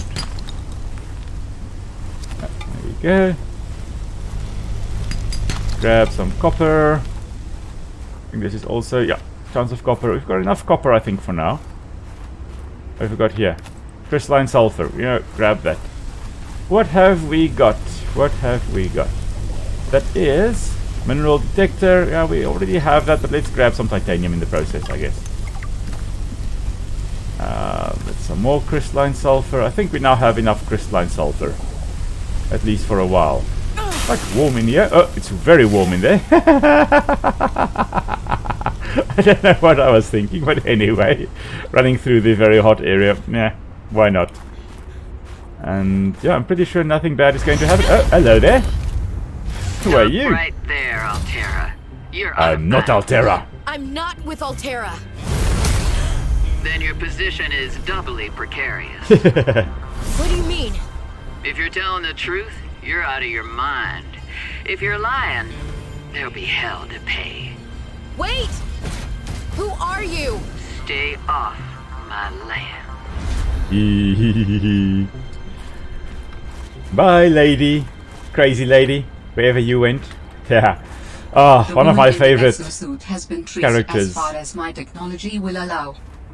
Okay, so we'll be able to It would follow her appear at some I'm point. far less alone on this planet than I had anticipated. Well, that may be a good thing. Uploaded to Builder! We have a builder. We have the builder blueprint. I'm hoping that means I can now build blueprint it. synthesized. Multi-purpose room. Oh, marvelous. We'll be able to build a little base. Soon. As soon as we actually finish scanning everything here. But yeah, Maida, the lady that just jumped us. Oh, come on. Why do I keep on... Every time I'm almost done scanning it, it just goes back to 0. I kind of lose that scanning. Come on, scan, and done. Ah, marvelous. Okay. But yeah, Maida, definitely one of my favorite characters, if not my favorite. I think Bart Torgal, the son from the original Subnautica, well, not really that we encountered, but anyway, he was, I think, my favorite character because he's an ecologist, he's a botanist type person. Synthesized. A map will come in handy. I should be Yes, able to it find will. my way to Phi Robotics where Sam worked. Okay, Phi Robotics or Pi Robotics. We're getting a lot of nice things that we'll be able to build from this little excursion. Bar table, yeah, everything we can possibly build. Always useful. Let's have a look For the here. last time, I'm not cheating. Then what's your theory? What's going on? If you ask me, Zeta's been blinking a lot. I think it's a tell. He does have a point there. It's allergies. Allergies? Oh, is something in bloom in this frozen sector? Thermal lilies. And if you gang up on me, I swear you're all fired. You're not even my boss. Oh, you're all so gullible. You're fighting each other. Meanwhile, look at Parvin. Just look at him. What am I doing? I'm not doing anything. Let's just take this to a vote. All those who think Zeta's allergies are a bad case of alienitis, say intruder. Intruder. Intruder. Intruder. Danny, Oh, I'm just an observer here. I'm going to use my pass. is there some kind of scientist conspiracy going on here? Zeta, Sam, Danielle, you three are suddenly very aligned. Or, like I said, Parvin is cheating. I'm starting to wish I was cheating. And I'm wondering whether that interaction there, that conversation, is a reference to Among Us, the game. Going to take Fred's shaving kit. Not sure where Fred is. I don't think not sure whether we even ever encounter him in the game. But anyway, I think I don't have the window as a blueprint. Just take anything we can possibly take here. We've got a PDA. Let's have a Jenny, look you here. wouldn't believe the adventure I'm having. It's just like when we were kids and we used to play Underwater City, only sea monsters aren't pretend, and I don't need to hide behind you when one swims by. because I'm safe in my sea truck. Safe and very, very brave. Please tell Dad for me. Thanks so much for the mustache, kid, by the way. To be honest, I wasn't sure if it was a gag gift at first. Personal grooming is something of a challenge here, and as you know, I'm a pretty low-maintenance guy to begin with. But you'd be surprised how handy mustache wax is in an emergency. There have been some close scrapes. For a while there, someone was sabotaging my truck, and I thought I was seeing things. But my friend Sam helped me sort it out. Although, she's had some troubles of her own lately. To be honest, I get a little worried out here sometimes. But I guess that's normal, under the circumstances. Gotta expect a little risk, right? I should be happy. I have great friends and a good paycheck. Anyway, love you, Jenny, and Dad. Please find a way to tell him that he won't find embarrassing. And don't worry, I'm looking for the perfect fish to bring back as a gift. Your favorite. Right. Hello there, Hans. Welcome to the chat. Glad you could make it. We've been running around in Subnautica and we found land. And of course now we're just rummaging through everything in the base here and getting anything we can possibly make so that we can go and build our own base, which will be quite lovely as well. And there's a little, I think we need magnetite to make this little toy. I'm not sure why we can't just take it, but anyway. Let's have a look here. I think there's a chic plant pot. This will allow us, of course, to make some or build, plant some things in our base. Some food plants. Good morning, Frostpack. Just a quick update to inform you of some key achievements and priority shifts we need you all to get behind. Right. The Spy Pangling project was a resounding success. Please join me in congratulating Samantha IU, who is now reassigned to Outpost Zero, helping us dream of future initiatives. Congratulations are also in order for Danielle Valenti and her team at Omega Lab. The closing of Phi Robotics means important funds can be redirected to their Kara bacteria study, which has important positive implications for the life sciences. You're all doing an exceptional job, and I don't want to promise anything, but HQ has been taking notice. Keep up the good work, and I think we can start discussing bonuses soon. Sam really got under management's skin. I knew she had it in her. Yeah, that Kara bacteria, of course, is the bacteria in the outbreak. We need an override port. Okay. Insert the test override module into the diagnostic port as depicted in the diagram to the left. Activate test mode. Okay, so we need the override module port before we can do anything here. Okay, let's just climb down and run for some thermal lily again. Grab this on the way. Tower maintenance log. Okay, this time the birds have really done it. I don't know what they've been eating, but it's corrosive when it comes out the other end. I'm gonna need to rewire. I'm short an element to fabricate the right cable. I remember seeing some when I did that dive to the old ship. I'm gonna go out there and see if I can get some more. That should fix it. Maintenance status? Yeah. In progress. Okay. Right, so that was Delta Station. Right. Now we just need to get home again. And to do that, we'll just run through the caves, make our way over to our little base there. That we'll be able to also then make our own little small slice of heaven on this frigid wasteland of a planet. Or part of the planet. Right. Let's just not fall over stuff. Let's, as I said, that I almost ran off a cliff. Let's just keep running in this general direction. Heat up every time we encounter thermal lilies. And slowly but surely make our way down to the water. Right. How far is it down? I think it's too far to jump. I'm gonna jump. Whee! Yeah, it's not too far to jump. Oh, no. That is that Cryptosuchus? I think that is Cryptosuchus. Oh, hello. Oh, that was funny. I'm not sure about the name of that thing, but I'm pretty sure it's Cryptosuchus. You know what? Let's go scan it. Cryptosuchus, meaning the hidden crocodile. Yeah, that's quite a bite it has there. Not too bad. But it did take a quarter of my health away. But Cryptosuchus, yeah, Suchus is crocodile. Cryptos or crypto is hidden. So that is the hidden crocodile. Not sure why it is called the hidden crocodile, but anyway, it is the hidden croc. What have we got over here? This looks like a piece of the sea truck. It is. Oh, great. If we can get to make the sea truck, at least we'll be able to move around a little bit more. Oh my word, bobbit worms. Yeah, bobbit worms are terrifying creatures. Bobbit worms are really, really, really terrifying. As far as I know, there are none of them in Subnautica, no. But there are definitely creatures that kind of resemble them in the game. The Chelicerath, to some extent, always gives me serious vibes of that bobbit worm. The bobbit worms would be hiding under the sand, and you wouldn't know you've encountered one until it grabs you. So I think the closest we have to that in the game here would actually be the things we encounter when we go slightly lower down.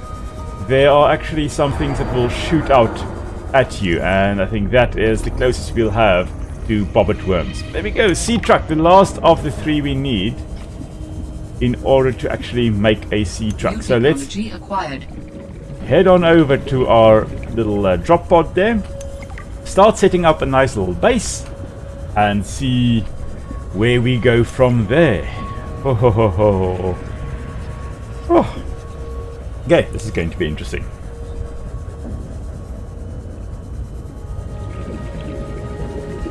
Let's have a look here.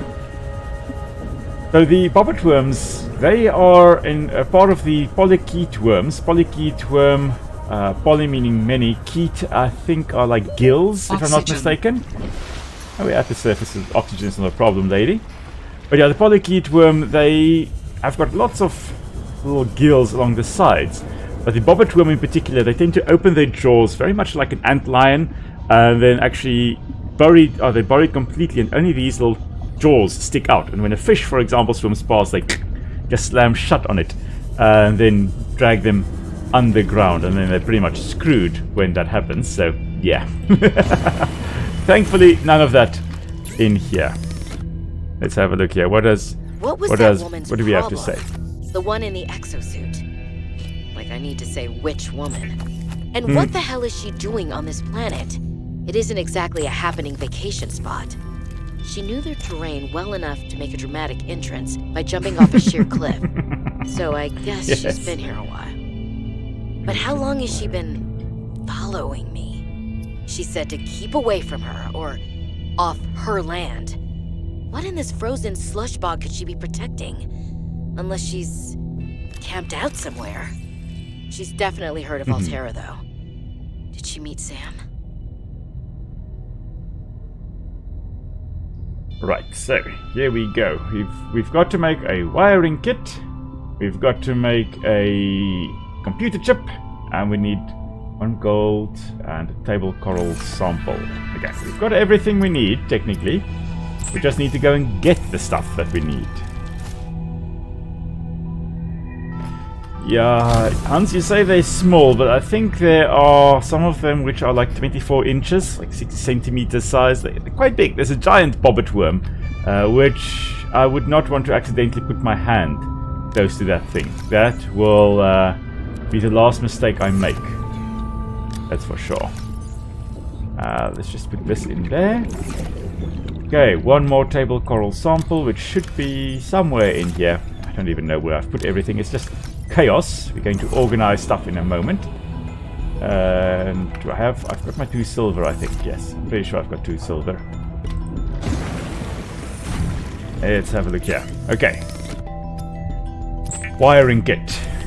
And then computer chip. And then habitat builder. Yes. Now we'll be cooking with gas. Emergency shelter blueprints to your databank. Right. 5. This is number With the 4. Builder tool, you can construct sea bases from raw materials, advising against exploring a frozen water continent without a base. No Yeah, bed, I agree. no storage, no place to put a fabricator module. No fun. No fun. Yes, I agree. Okay, let's have a look here. We are going to, of course, the thing is we right over here, but we are going to nonetheless build our base here, because we've already got a beacon that is right over here telling us where we are. Okay, let's first lead and titanium. We've got a beacon for our drop pod. May as well build our base here as well. Yeah, that is what we're going to be doing. Let's grab all the titanium we possibly can and drop everything we don't need in there. Alright, let's drop the gold again. Let's drop that in there. Drop nut. We need lead. We've got 1 lead. Should have more lead. There we go, there's another lead. And we'll just quickly swim up to the surface here. Right. Let's put the foundation down. This is going to, of course, be the foundation of our base. Right.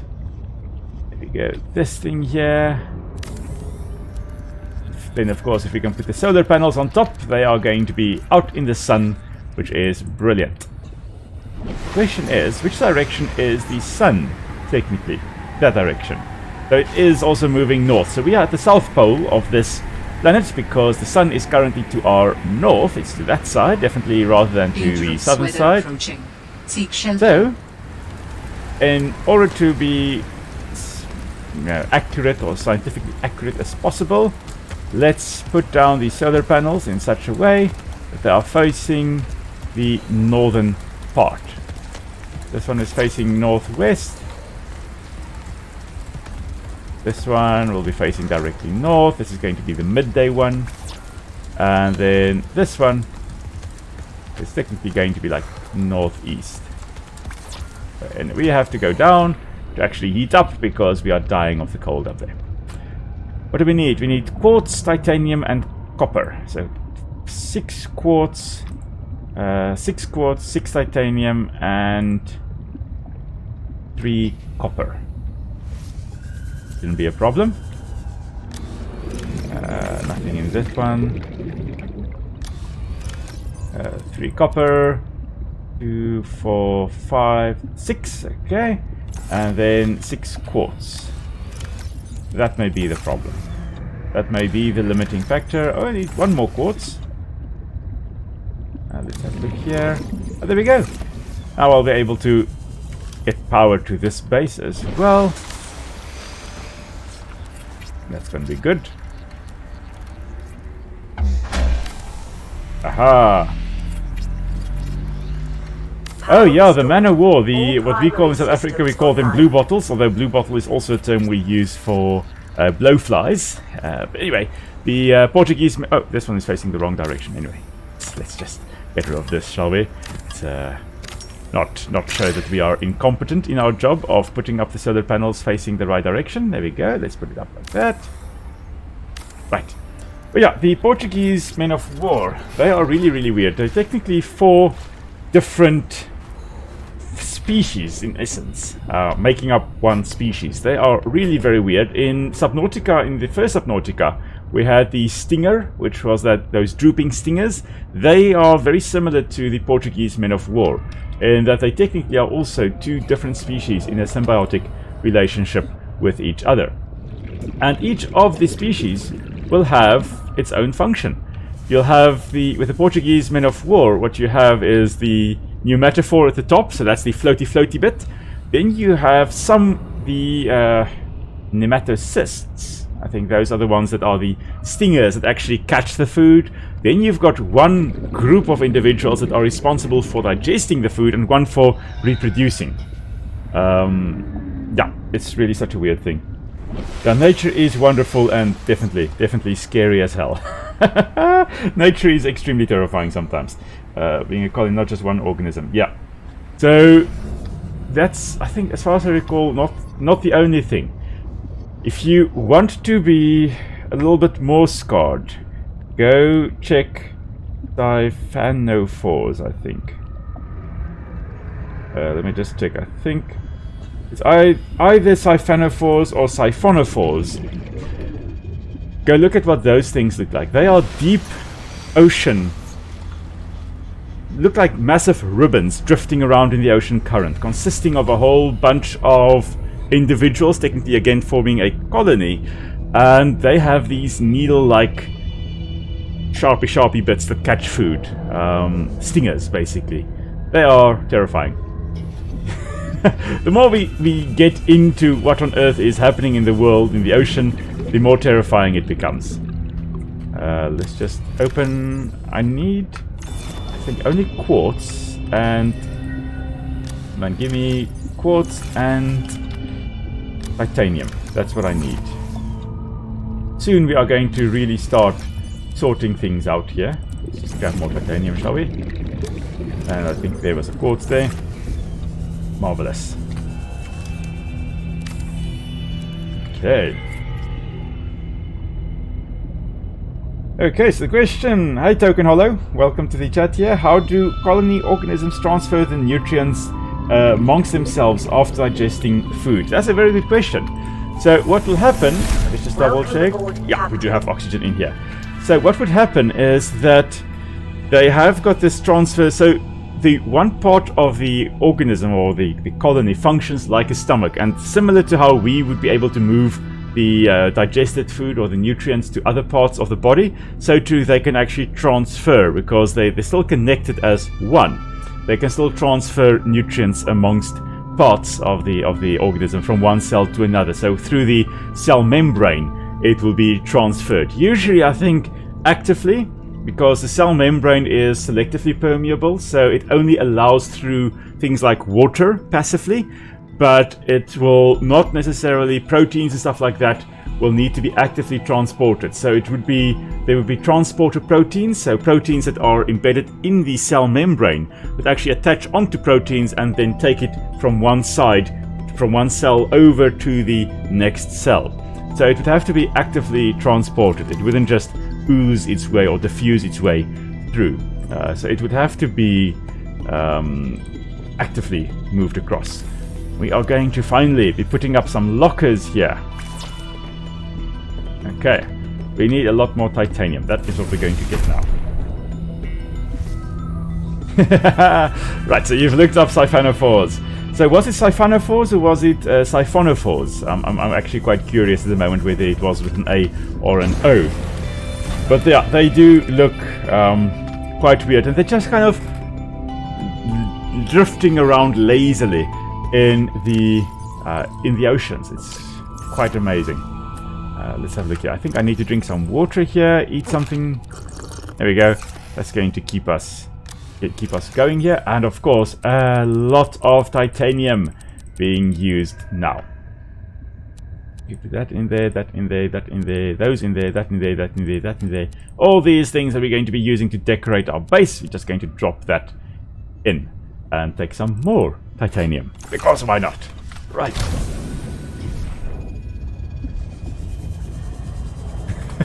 For some reason that movie Nope just seems like okay, so it was Siphonophores. Okay, I knew as I was typing it Siphanophores that it was actually Siphonophores. Anyway, right, so it's Siphonophores.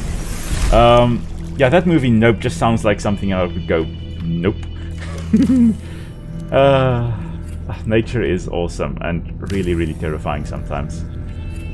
Just going to hopefully... No, it doesn't line up. Oh well, we'll have a plant growing there, that's fine.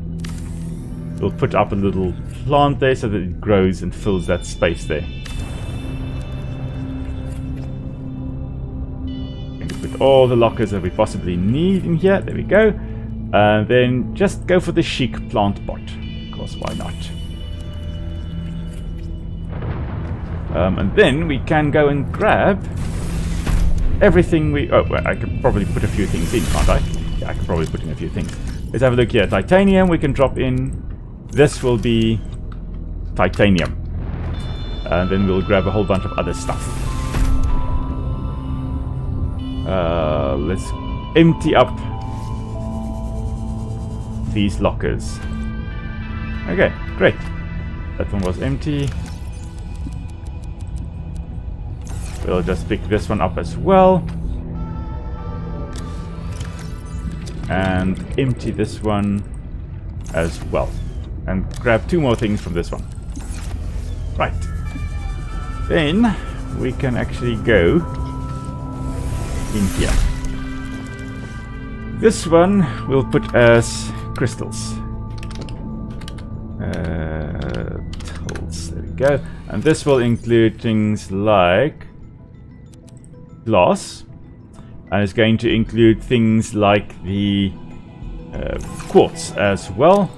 This one we are going to put copper, which is Cu. We're going to put gold, which is Au, and we're going to put silver, which is Ag. So everything like that.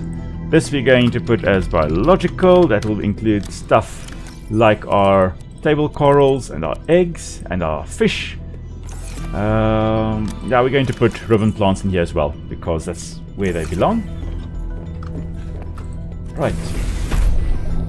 And that then means I think we've got 1 more to empty. 2 more.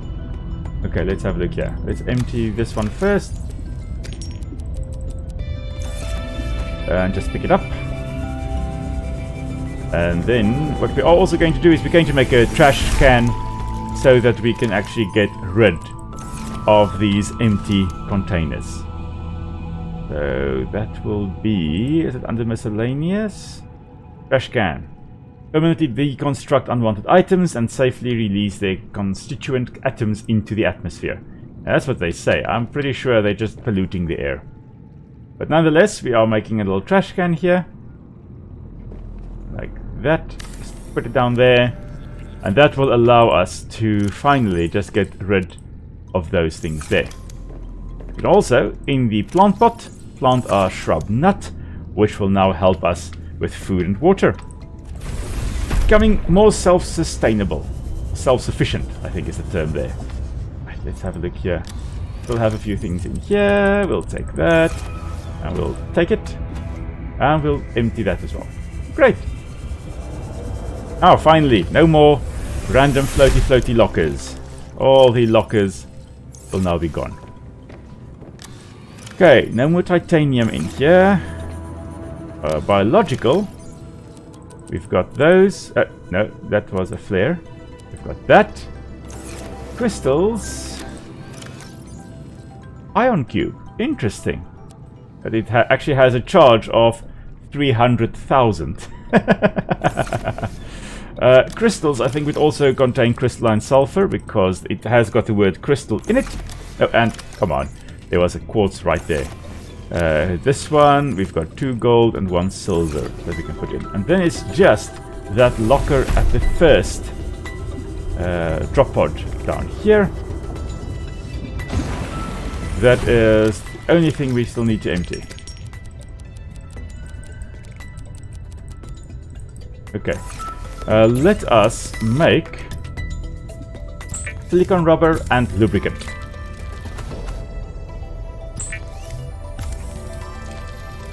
You put the penguins in the bioreactor.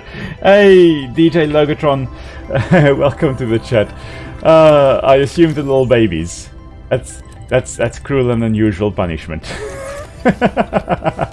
I feel too sorry for them. Although, of course, if you pick up one of the babies, the adults do attack you. And I guess then one does feel slightly justified putting them into the blender. I would not be able to do that, however. This one... don't have anything in those ones. Okay, let's put in the crystals. Let's put in all the quartz. Fiber mesh I would count still as biological, as well as silicone rubber and lubricant, because it's all made from biological stuff from plants. This one we're going to put lead in, and let's make it Pb and sodium chloride. So basically salt and lead we're going to put in there. Yeah, and this one will be decor. We're going to put in things like the posters and all those things that we can put down to give our base some kind of civilized look. And then we are going to put one more up. One more locker. The interior modules. One more wall locker, and that is going to be all our batteries. Especially, or specifically, the empty ones. And we're going to put all the flares in there as well. We're going to call this electronics. We're putting it, well, electronic. We're going to put it as electrodes, like that. So batteries and flares, everything that seems man-made is going to be in there.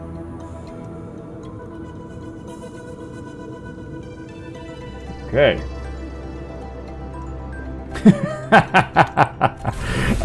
I'm not sure whether Nick the Beast is going to be happy that we are proposing putting penguins into the blender.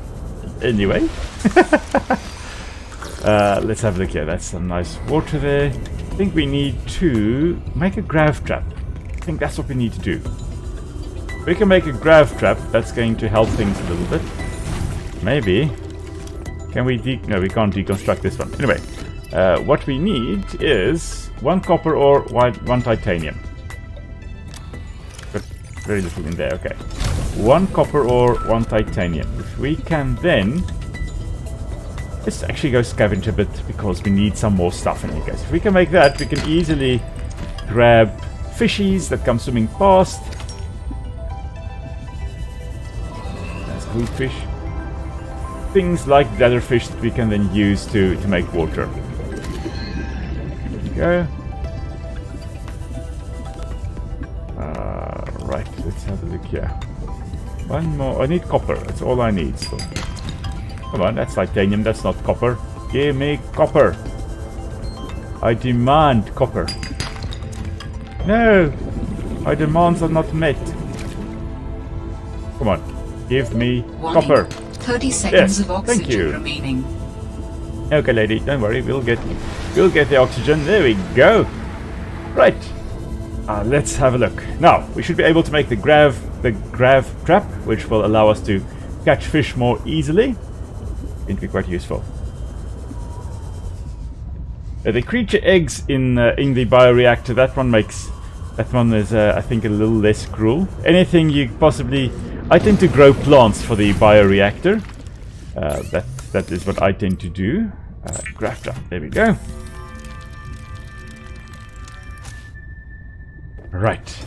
Now, let's put that as number 4. And then just deploy it. Here, I think. There.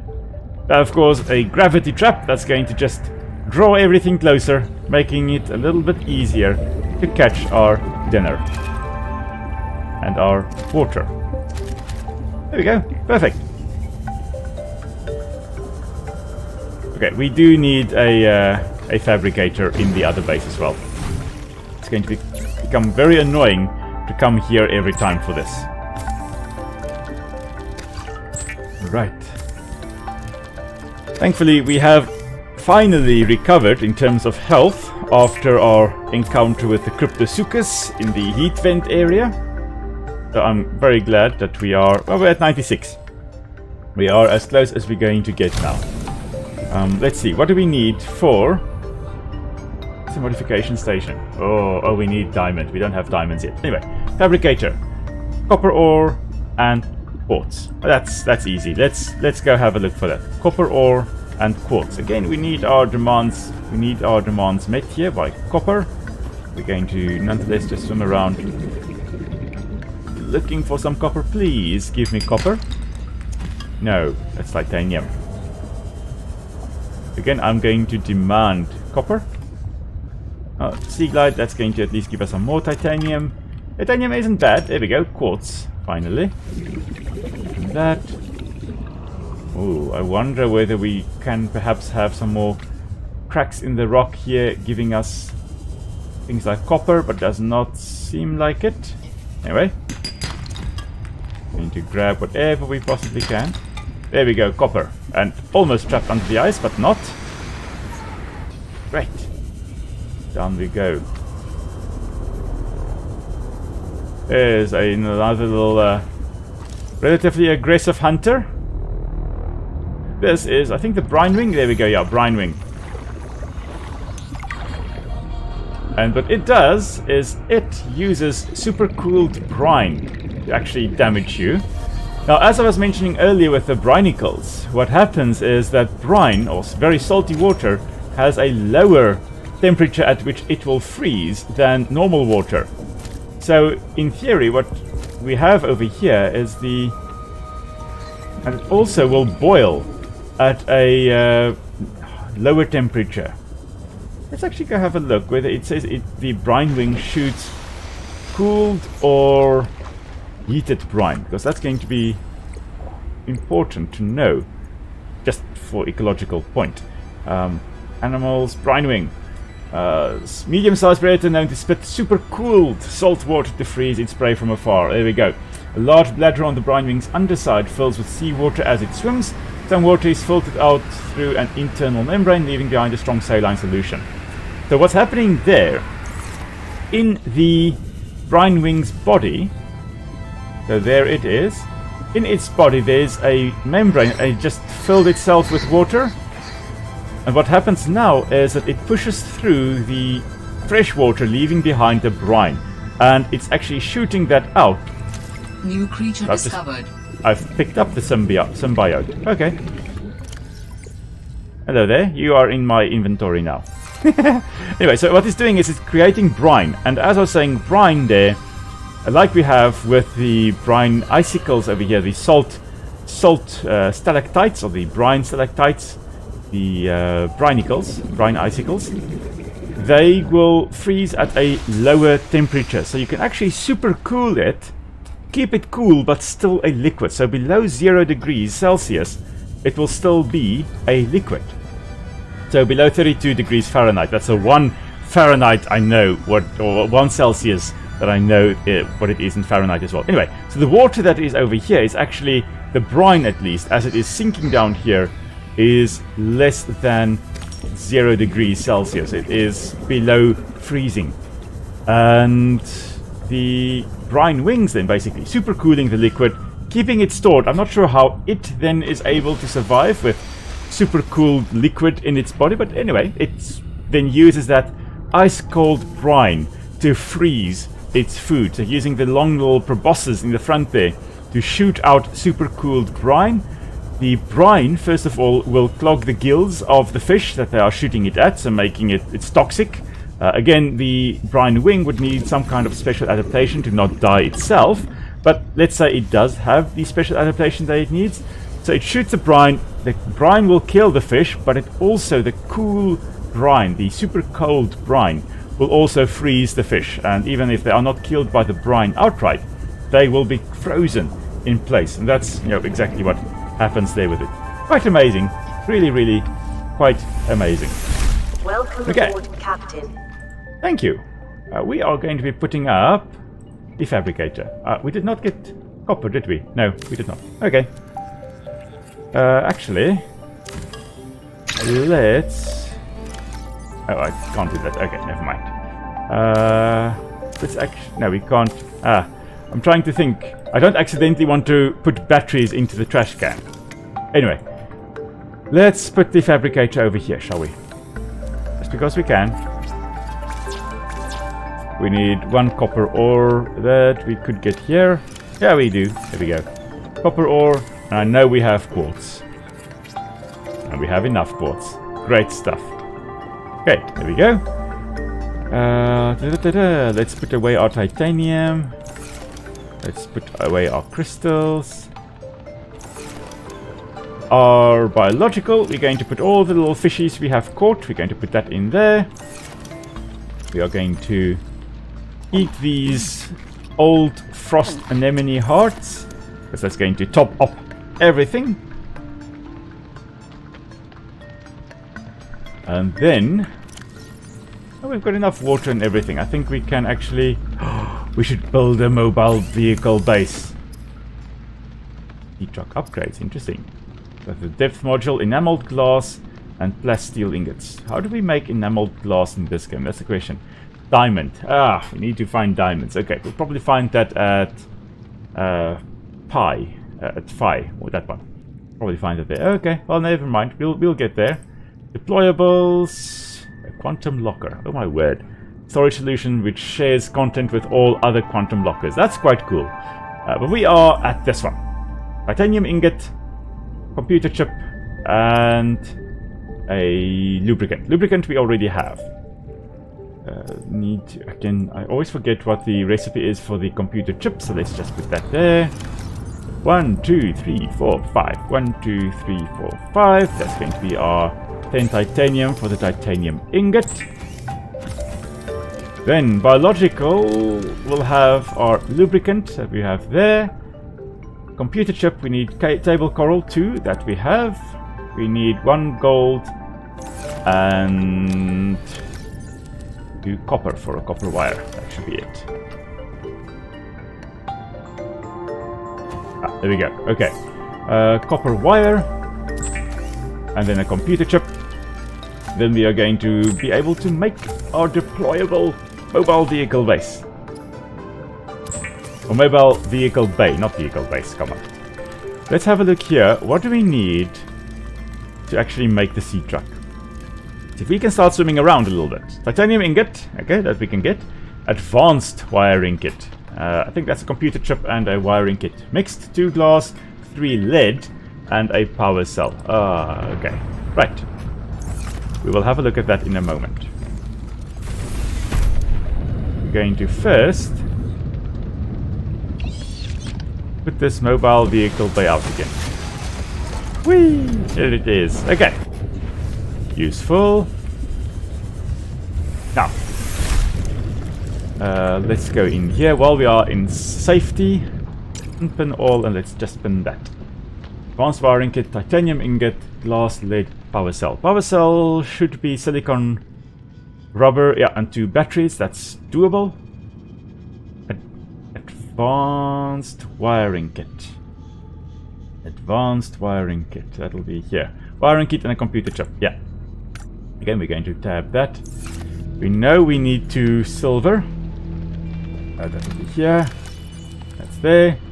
We need 1 gold. We need another copper for the copper wire. Okay. Power cell. Okay. Biologically speaking, we've got 1 table coral sample. Okay. Right. We need 1 more table coral, and we need 1 more copper. Okay. That's doable. That is absolutely doable. Titanium, not what we're looking for, although we do need titanium ingots as well, so that's fine. Grab another ribbon plant. There we go. Let's grab another one. There we go. There's the 1 copper we needed. Now we just need titanium. The game is probably going to just give us copper now. Oh. Okay. Titanium it is. A lead. Brilliant. That is also what we needed. It's copper. More titanium, copper. Great stuff. Let's see what have we got here. I think this is for lead. Yeah. No, that's not lead. Grab some quartz because we need everything we can possibly get. Inventory wise, we're almost full. Okay, fine. Let's just go down and try to grab 1 more thing. There we go. There's something up here. Of course, it's copper. We are going to be heading over to that last known position at some point. Possibly tonight. We'll see how far we get tonight. Of course, next week, Nick will be back and we'll be playing a bit of Dinkum again. And we'll be running around the Australian outback. I must say, I quite miss having her in the game with me, or in overall, in the house with me. Survival rate would be greatly enhanced with the construction of an underwater vehicle. Yes, that's what we're working towards, lady. That is what we are working towards. We need another table coral. Come on. How did I forget to look for that? Okay, that's slightly deeper down, I think. Let's just keep an eye out for table coral. Technically, the table coral would be closer to the surface, not quite as deep down as we have it in the game here, because they also would have the mutualistic or symbiotic mutualistic relationship with the algae that the other corals have, and those algae will need sunlight in order to photosynthesize. There's a table coral right over here. So being too deep will mean that they don't have enough sunlight to actually photosynthesize. And yeah, it wouldn't be this deep. Anyway, we are heading over to this side again. Yo, the blizzards, the weather effects, it's just, next level. It's something that I didn't realize I was missing in the first Subnautica. And then when I played Subnautica Below Zero, I realized, weather effects were lacking in that first one. But here we have it. Okay, let's get into this. We can make our wiring kit. We can make our computer chip. And then we can make our advanced wiring kit. Then, let's see. We also need glass. We've got one. We can't make another one, but that's alright. We'll get one from the chest. Can we make a battery? Yes, we can make another battery. We're just making batteries, as many as we can. Silicon rubber. We need one more. One of that. Okay. Good. How many ribbon plants do we have? None. Okay, fine. So why I put that there? Anyway, why I went in there? Power cell. One glass. That will be crystals. One glass. Power cell. And then we just need 2 lead. PB. I don't think we have... Yeah, we've got 1. We need 1 more PB. Okay. So let's put that in there. And then head out using the mineral detector. Something that was also, of course, not present in the first Subnautica. I see we do have the thingamajig. We do have... how do we... Oh, we select that way. Okay. We do have the scanner room also still present in Subnautica Below Zero here. Gold, lithium, diamond, iron cube, gold, copper, lead. That's the one I'm looking for. There's one somewhere to this side. But this is just so useful to also have. Oh, sea monkeys! No! Sea monkeys, leave me alone. I will not be giving you anything. Your impertinence is profound. Let's just scan. There's one to this side. Somewhere. Of course, it doesn't tell you exactly where. And I am apparently as blind as a bat. Which is a misnomer because bats... No, it's wrong because bats actually have very good eyesight. Warning. Passing 100 meters. Oxygen efficiency decreased.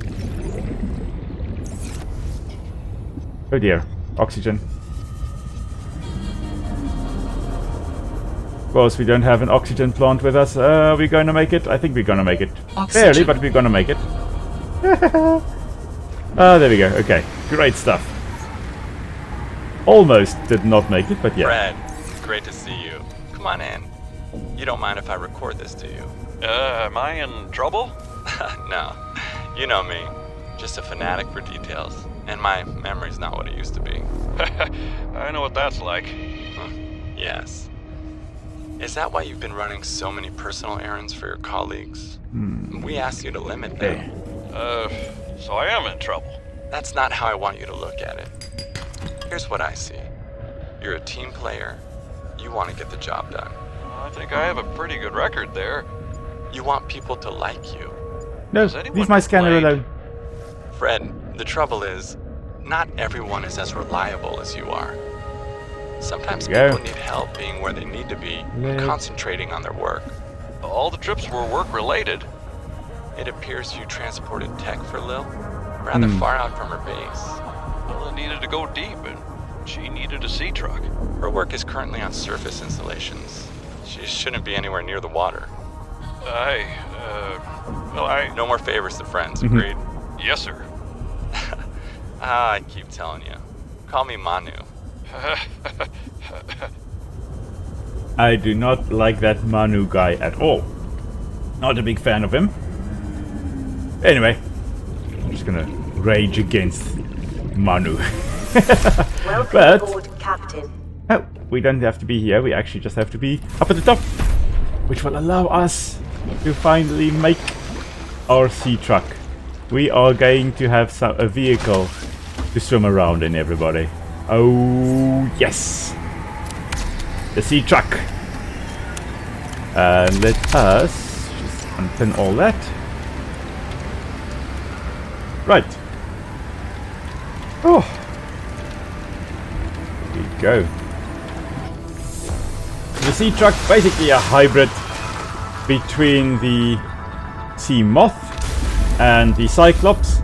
I know some people don't like the sea truck. I am actually I quite enjoy this. It's quite maneuverable, not as fast as the sea moth was, but it does have more versatility.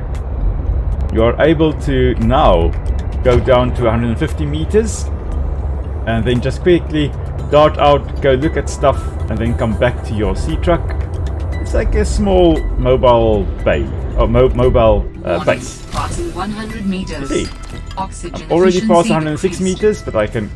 no, wrong button. But I can easily just pop back in when my oxygen gets too low. There we go. Okay, let's just quickly have a look here. What do we need for the... where is it? That's the depth module. What do we need for that? Depth module. It's going to be... I'm not even sure... Oh, we make that at the fabricator, I think. Plasteel ingot and enamel glass. Okay. Yeah, our limiting factor there, diamonds. We don't have diamonds. Ooh. Little base over here. Little thingamajig. A mobile vehicle bay. That's going to be titanium at least for us. What have we got here? High capacity oxygen tank. Yes! New blueprint synthesized.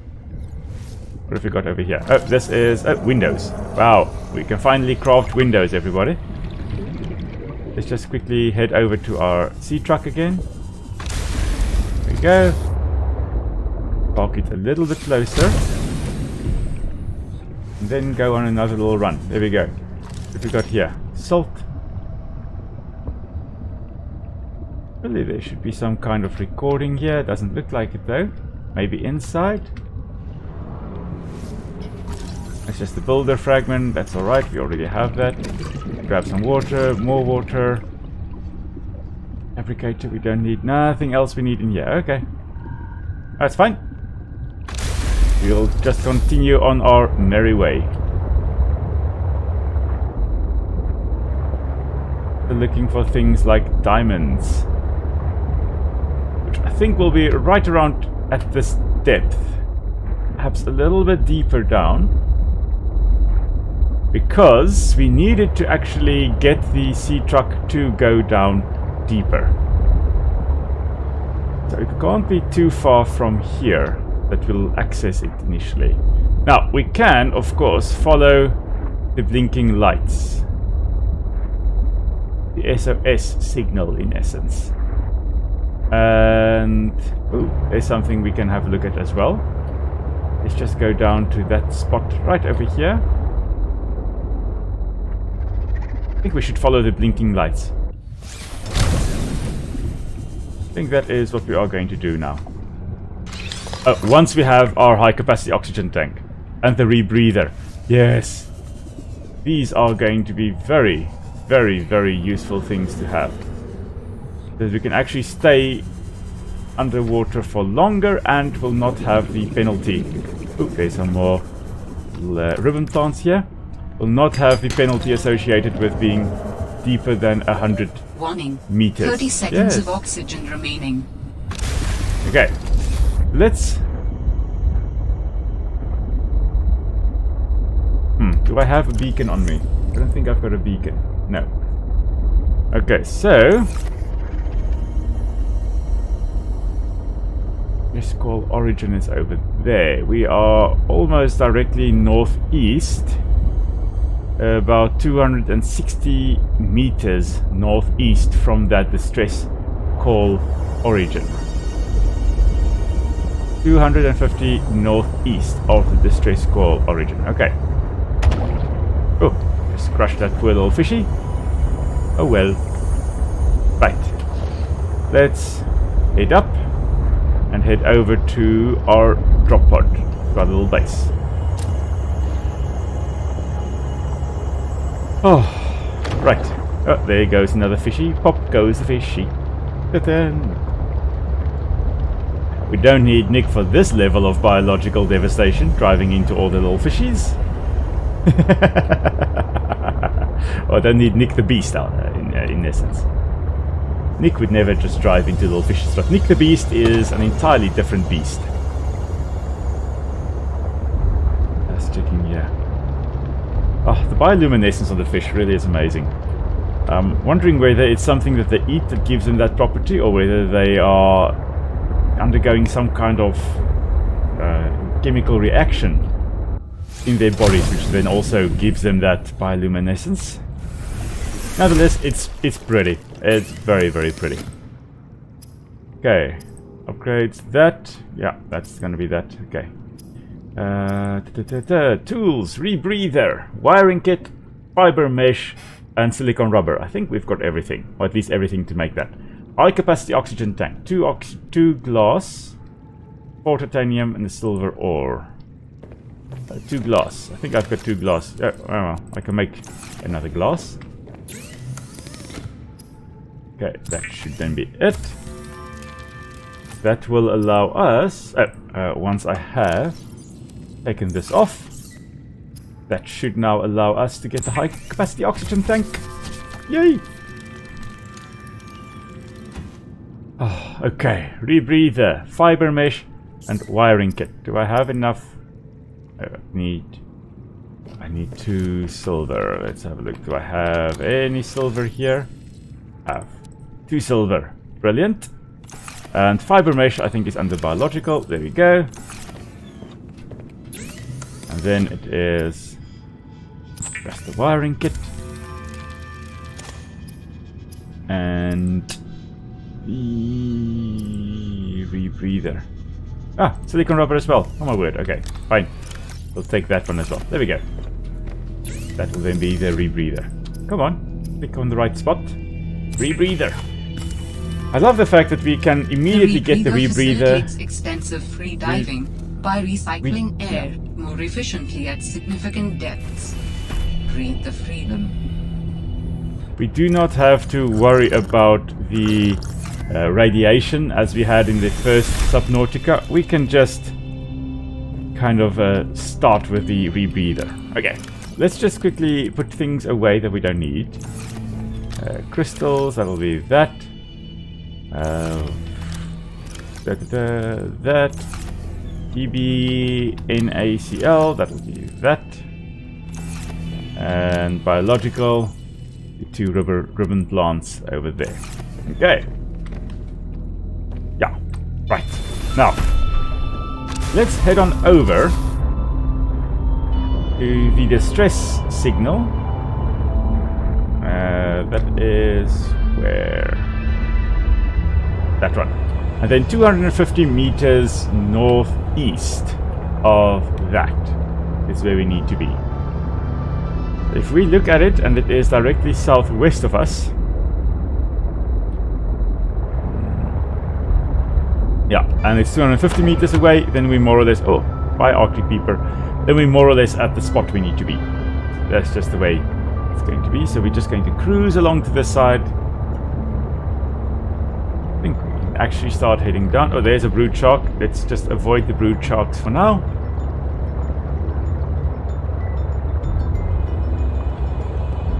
Really have a hammer as a head.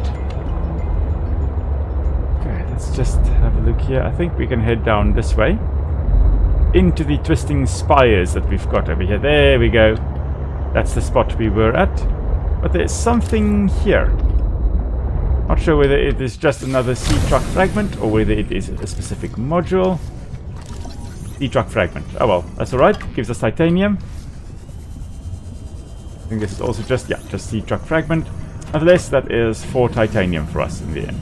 Okay. I think this is another sea truck fragment. Yes. Okay. Then just grab the oxygen and head back to our sea truck. Okay, now we need to get as close as we can to the blinking lights without going too deep. Oh, I just crushed a little bladderfish. Okay. Let's see, we've got a blinking light over here. Not sure where the next one is. There we go. That is where the next one is. Okay. Oh, and in there. Okay, that's where we will be going, I think.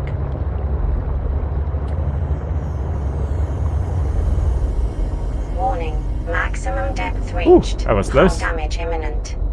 We don't have a repair kit yet, do we? No. We don't have a repair tool. We really need a repair tool. Anyway, let's head down, everybody. We're going in. And we are hopefully going to just have enough oxygen to make it every time to one of these oxygen plants. You then grab some of the oxygen bubbles there and just maintain our oxygen levels. We need to go in that direction over there somewhere. It's going to swim to this side. There's another oxygen plant. Grab that. And then of course we run out of battery, but that's alright. We're alright. And then we're just going to drop down here. Critical. Hello? Is someone there? In a manner of speaking. Hello there. Don't worry, alien robot. I'm coming for you. What is all this? Seeking emergency storage medium. I can help you better if you show yourself. If we could show ourselves, we would not need storage. You mean you don't have a physical presence? Are you one of them? An architect? Storage medium identified. We will be lost unless we find a new host. Can you help? Can you use my PDA for storage? You are not with the group from before. Your cybernetic components bear their signal. Altera? No, my equipment is borrowed. It will have to do.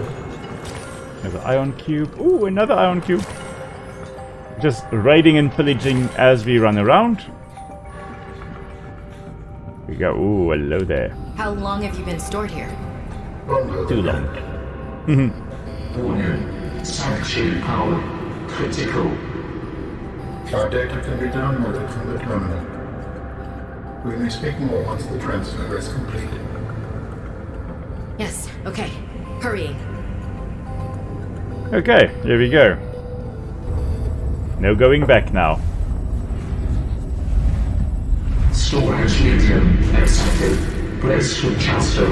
Brace? What's happening? Transfer. Okay. Interesting. Transfer complete. How do you feel? Moan. Why do you sound like you're inside my head? The facility identified hospitable capacity within your cerebral cortex. You are in my head? I offered you my PDA! Get out! Oh no. Does your kind perceive a boundary between cybernetic and organic components? My mind is not a component. You sound angry. We will allow you a moment to process. Don't you go silent on me. I would also be very angry. And just in time. This is not happening. That's the explanation. It's not happening. It's just a very bad fever dream, Robin. That's what it is. Let's architect containment cube. Okay. Right, so now we are no longer alone. We have a little friend that lives inside our head, and not the usual bunch of friends inside our head. This is a new friend in our head. Okay, let's have a look. Inventory-wise, yeah, we're still alright. If we get something to loot on the way out, we will grab it.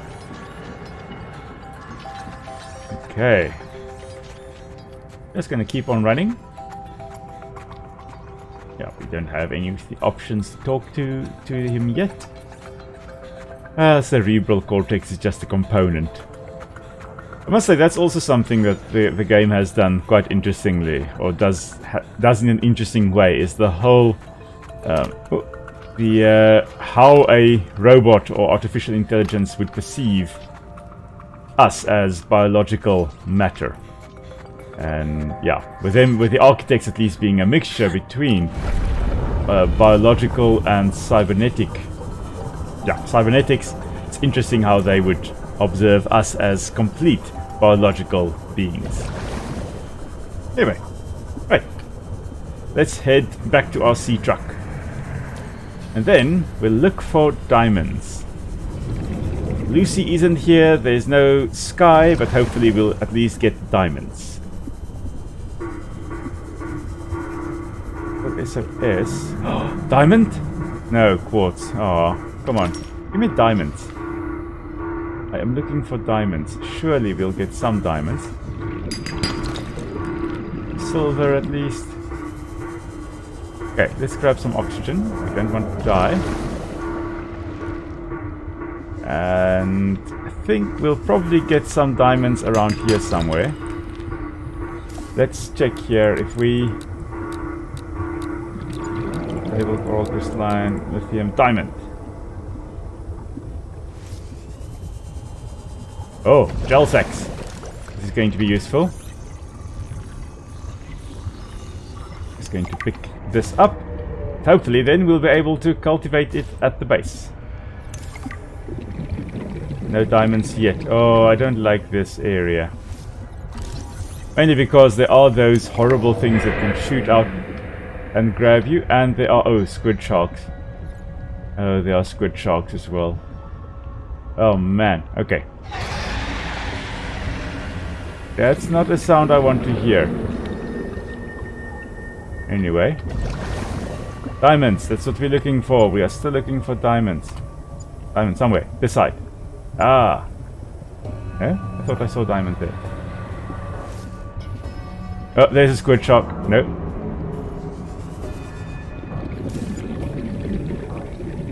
Of course, the diamond is going to be at the bottom.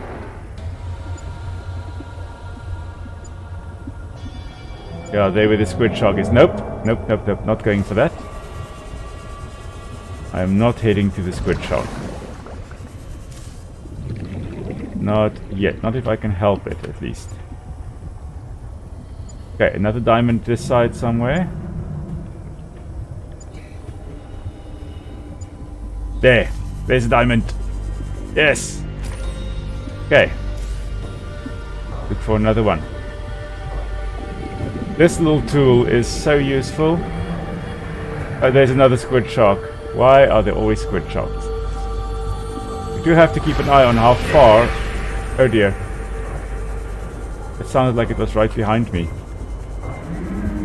We have to keep an eye on... Oh, there's our sea truck. Way up there. Okay.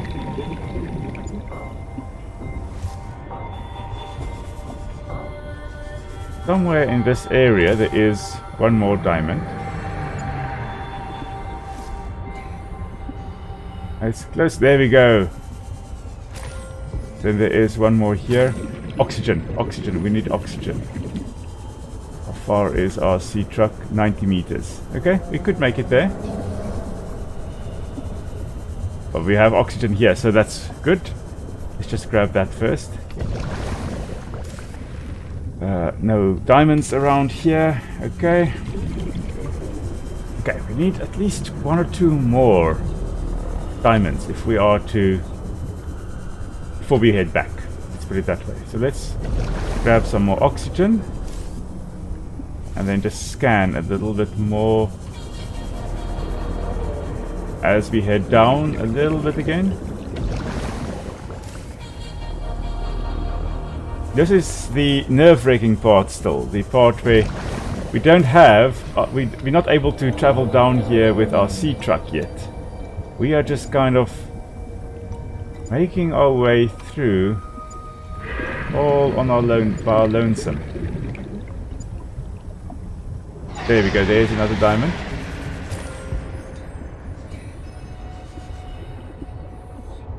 Okay. Oh, that squid shark sound. Ah, gives me the heebie-jeebies.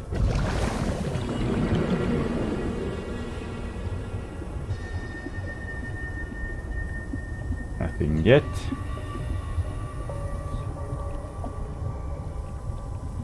Just head over here. We're actually quite deep now. Interesting. Oh, what have we got? This is the storage module. Ah, that is useful. Diamond somewhere to this side.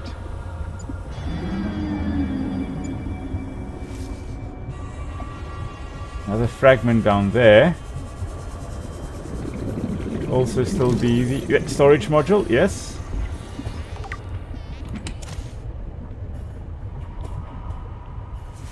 Oh man. Okay. You see, there, that thing, right over there, that's going to shoot out at us. Oh, you see there, the trap is there.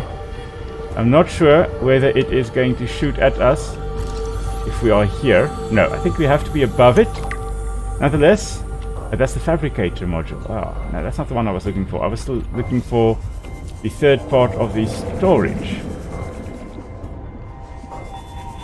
module. There's another diamond here, that's good. We'll just grab that. We'll grab some oxygen here.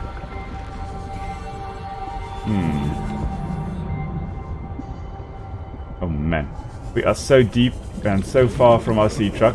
Now the thalassophobia is setting in, guys. I'll be honest with you here. Thalassophobia is now, it's real. Let's head up to the sea truck. Let's just... Phew! I don't know what that was. That was just a little fishy. I just saw this thing shooting out from the left of the screen. As I was saying, the thalassophobia is definitely kicking in. Let's go up. Let's go get back to our sea truck. We are in a little bit more safety, at least. I feel like we are a little bit safer in there. Give me some lead again. Yeah. Okay. At least then we have oxygen as well. Grab this, still on the way up. There's a sea truck. Okay.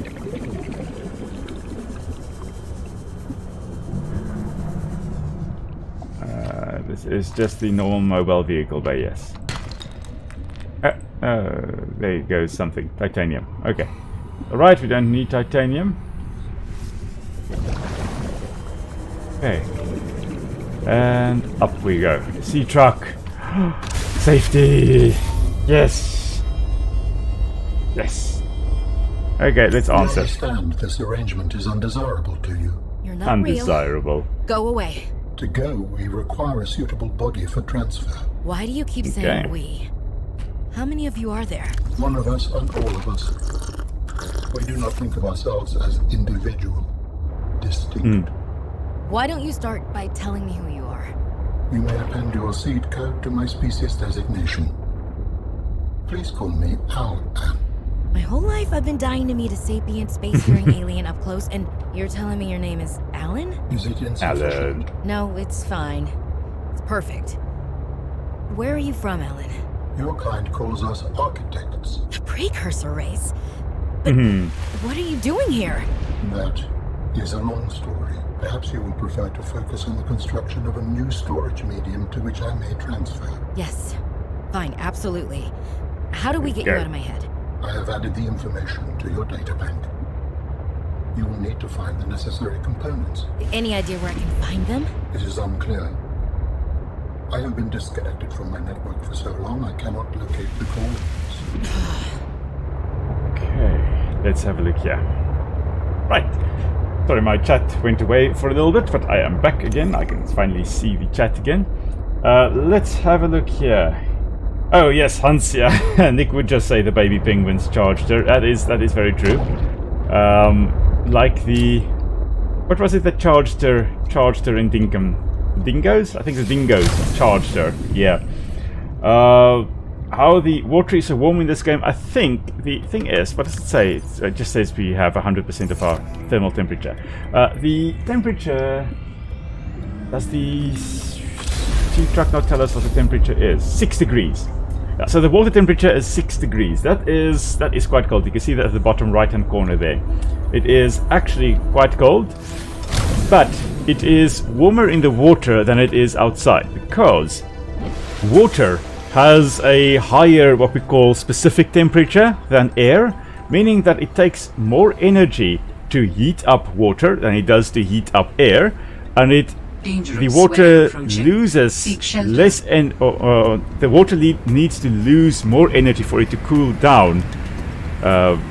The same, well, it loses energy also more slowly. So basically, water heats up and cools down more slowly, and because this ocean that we've got here is a massive volume, the larger the volume is, the more slowly it heats up and cools down. So if you have, for example, a kettle and you're putting a little bit of water in there, that's going to boil or reach boiling point more quickly than if you put a larger volume of water in there.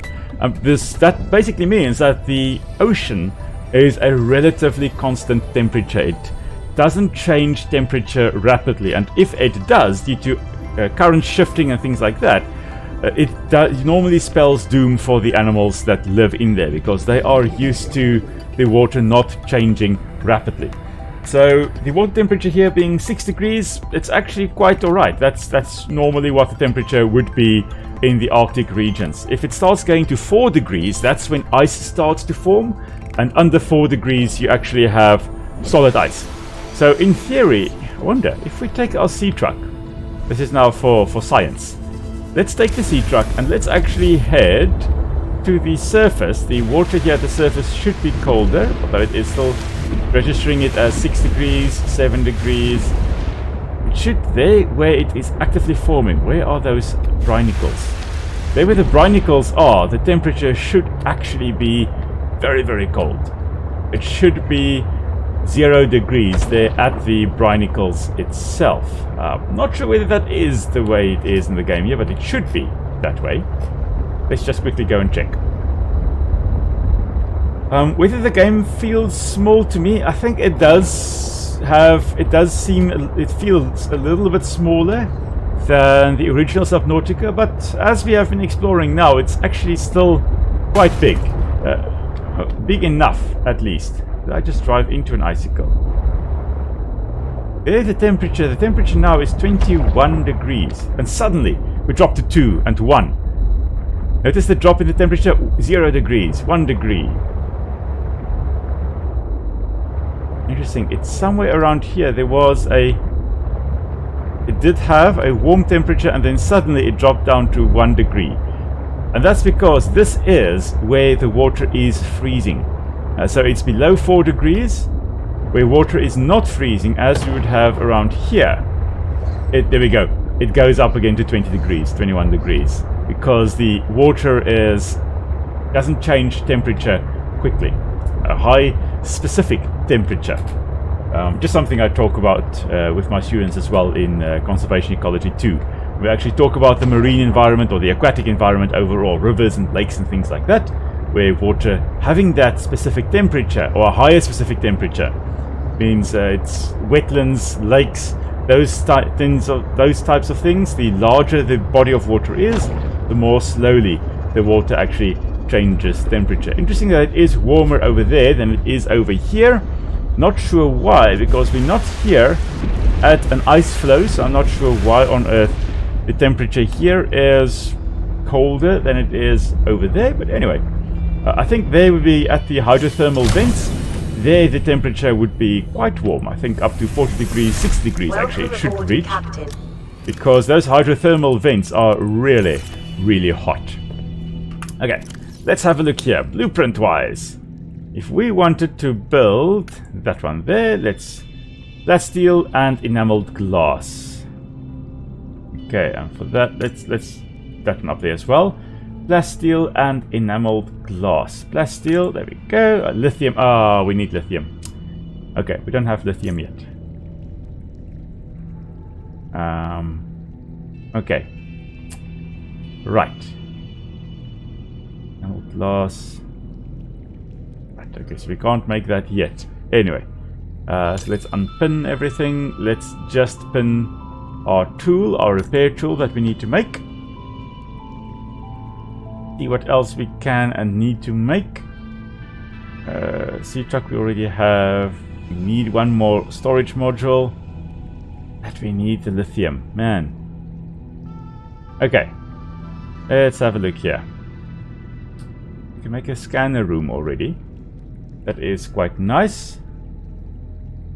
I think let's make a scanner room. Okay. And titanium, 3 titanium for that T connection. Let's these guys away. That away, that away. Oh, crystal wise, we can also put the diamonds away. And the ion cubes. By logical, we'll put these 4 gel sacks in there. Oh, I don't have any of that. Got that. Okay. 2 copper. 5 more titanium. 2, 3, 4, 5. 2 copper.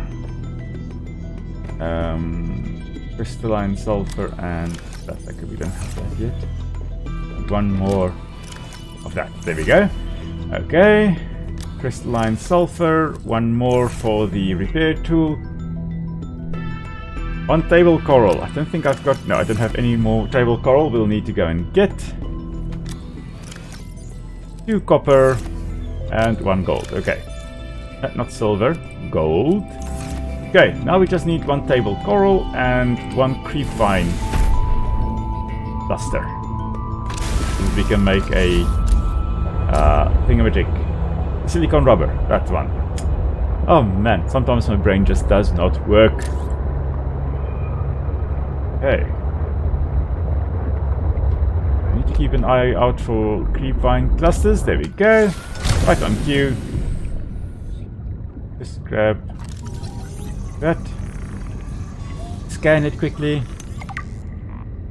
And then just grab 1. And then we just need 1 table coral. If we see more, we'll grab more, but yeah, we can actually accommodate quite a few. We need at least 1. Lithium, I think we'll find at those hydrothermal vents. I think we need to head there. Because if we head there, we should be able to get some lithium. And then we'll be able to actually make the depth module. That's going to be marvelous. Okay, good to know. Okay, just quickly, the crescent moon coral. Interesting that it has this crescent moon shape. So, probably to allow a maximum surface or large surface to photosynthesize and then still allow light through to the rings below it. That would make sense at least. Okay. There are 2 brood sharks over there. We're just going to ignore them. And head... That's something. So, there, I hear you. Leave me alone. I knew I heard something in the back of the mind. Something was close. Okay, I think if we go in that direction, that's where we dropped down the point. I think somewhere around here we may be able to find the hydrothermal vents, or not. Actually, I think it was at the Delta Station dock. That side. That's where we need to head. Get to those hydrothermal vents. And we'll also be able to see what the temperature is like there. I love this scattering effect of the light as it hits the water, as it moves through the water. It actually scatters, as you can see here. And a lot of creatures that want to be camouflaged, especially creatures that will be living amongst the plants at the bottom here, will have all kinds of weird patterns on them to try and imitate this scattering of light hitting the surface, the rocks and stuff like that. Hello, rock puncher. Right. That reminds me very much of a mantis shrimp. And I think they are aggressive if we get too close. Nonetheless, we are going to scan him. Just not get too close to him. Rock puncher. Ha. Not sure what sounds I'm hearing. Anyway, we are looking for lithium. You can see the temperature there we go, rising up to 36 degrees. Could be a little bit warmer, but close-ish to the hydrothermal vents. That's where we have the highest temperatures. I think that's just a normal old sea truck fragment. Yeah, nonetheless, we're going to grab it because free titanium is free titanium. Let's drink something again. And then let's just keep an eye out for lithium, shall we? I'm sure it should be around here somewhere. That's the Cryptoclidus, I think. There's a Cryptosuchus, sorry, not Cryptoclidus. Cryptoclidus was an actual marine reptile that lived on Earth.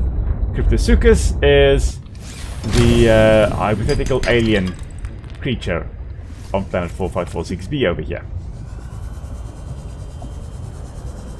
I'm going to check. I think we may be able to pick up lithium. Can we pick up lithium yet? Yeah. Ah, man. Okay, so lithium is in here. I just need to go back to it. Ah, I went past again. Come on. And there we go. Okay. So we'll be able to pick up if lithium is in the area. We will at least be able to pick it up. Nothing yet. Nonetheless, we are going to also just swim around here. Oh, the Cryptosuchus sound is... Oh, hello there, Cryptosuchus.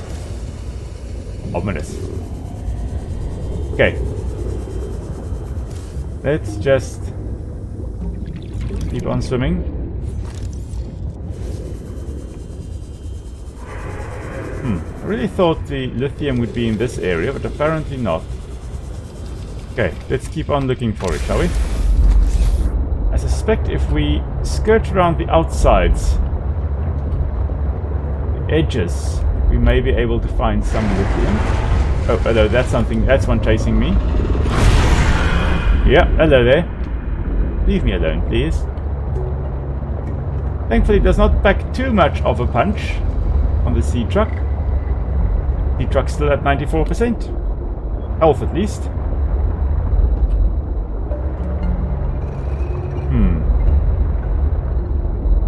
Still wondering whether there's any lithium around. So, let's check. The lithium here.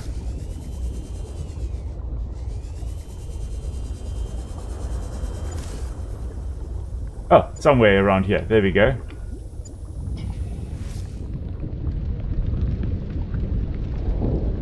Somewhere. I don't see it. But it is here somewhere. Close.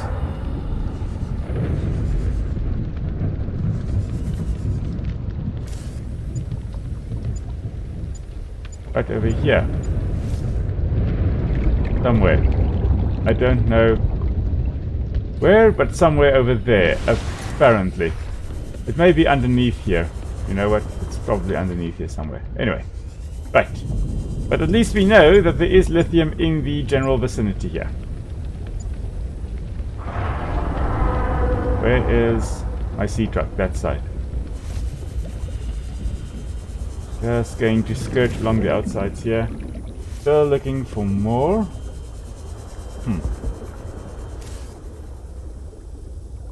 No other lithium yet. Okay, well, at least we are more or less in the area where they would be. Still a chance that we're going to find a little bit more to this side.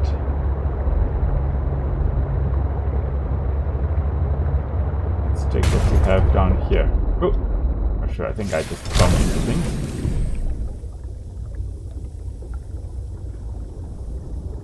Interesting, there's another little... Seems like another alien place. We are just going to keep on swimming. Looking for lithium. What you found is more than just an artifact. It will help me follow the traces my people left on this planet. I'm glad it could help. I know you would still prefer me to have a corporeal form of my own. Well, yes. If you continue searching, I may regain some of my connection to the network, piece by piece. Still no lithium. Nope, nothing down here. We do have gold veins. I think it was gold I saw earlier there, and there's some more. What have we got? Gold, yeah. We don't need that much gold now. We need lithium. We're not going to be filling up with gold. Instead, we are going to be keeping the little bit of space that we have here just for lithium. If we even encounter any more. Or any. Nothing here yet. Okay. How do you yes, people Alan. communicate if you are not networked? What do you mean? We just talk to each other. Do you not find that primitive? We exist as data. We are all aware of each other's thoughts and needs. Scientific endeavors are accomplished much more smoothly this way. There's more to life than research, Alan. I can't lie. Work would go faster if I could read my colleagues' minds, but thoughts are private, and people have their own inner lives. People change and need space to think. Space helps you think. I find that being separated from my lithium. network is very quiet. What do you mean by quiet? Imagine 1,000 strings, each playing its own range of notes, none louder than the others. Each one builds harmony, a continuous thrum in the background of existence. I am now a lone string in search of familiar harmonies. I'll help you find them. That is sad.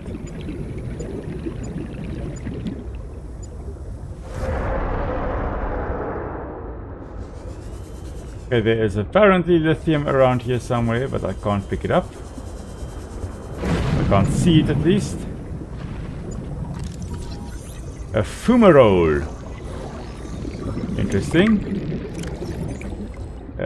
Vents for steam and volcanic gases that cycle through stages of accumulation and release. Okay.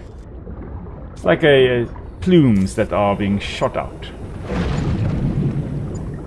There's the lithium. Great stuff.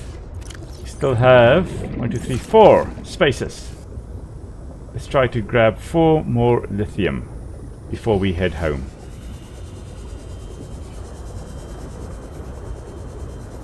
There's one. Oh my word, there's a crash fish. Hello there, Crashy. Okay. Let's just head up to the surface. It's apparently sunrise. Huh, cool. And we'll just quickly have a look down here. I saw something interesting. There we go. What is this? The ragged pitcher plant.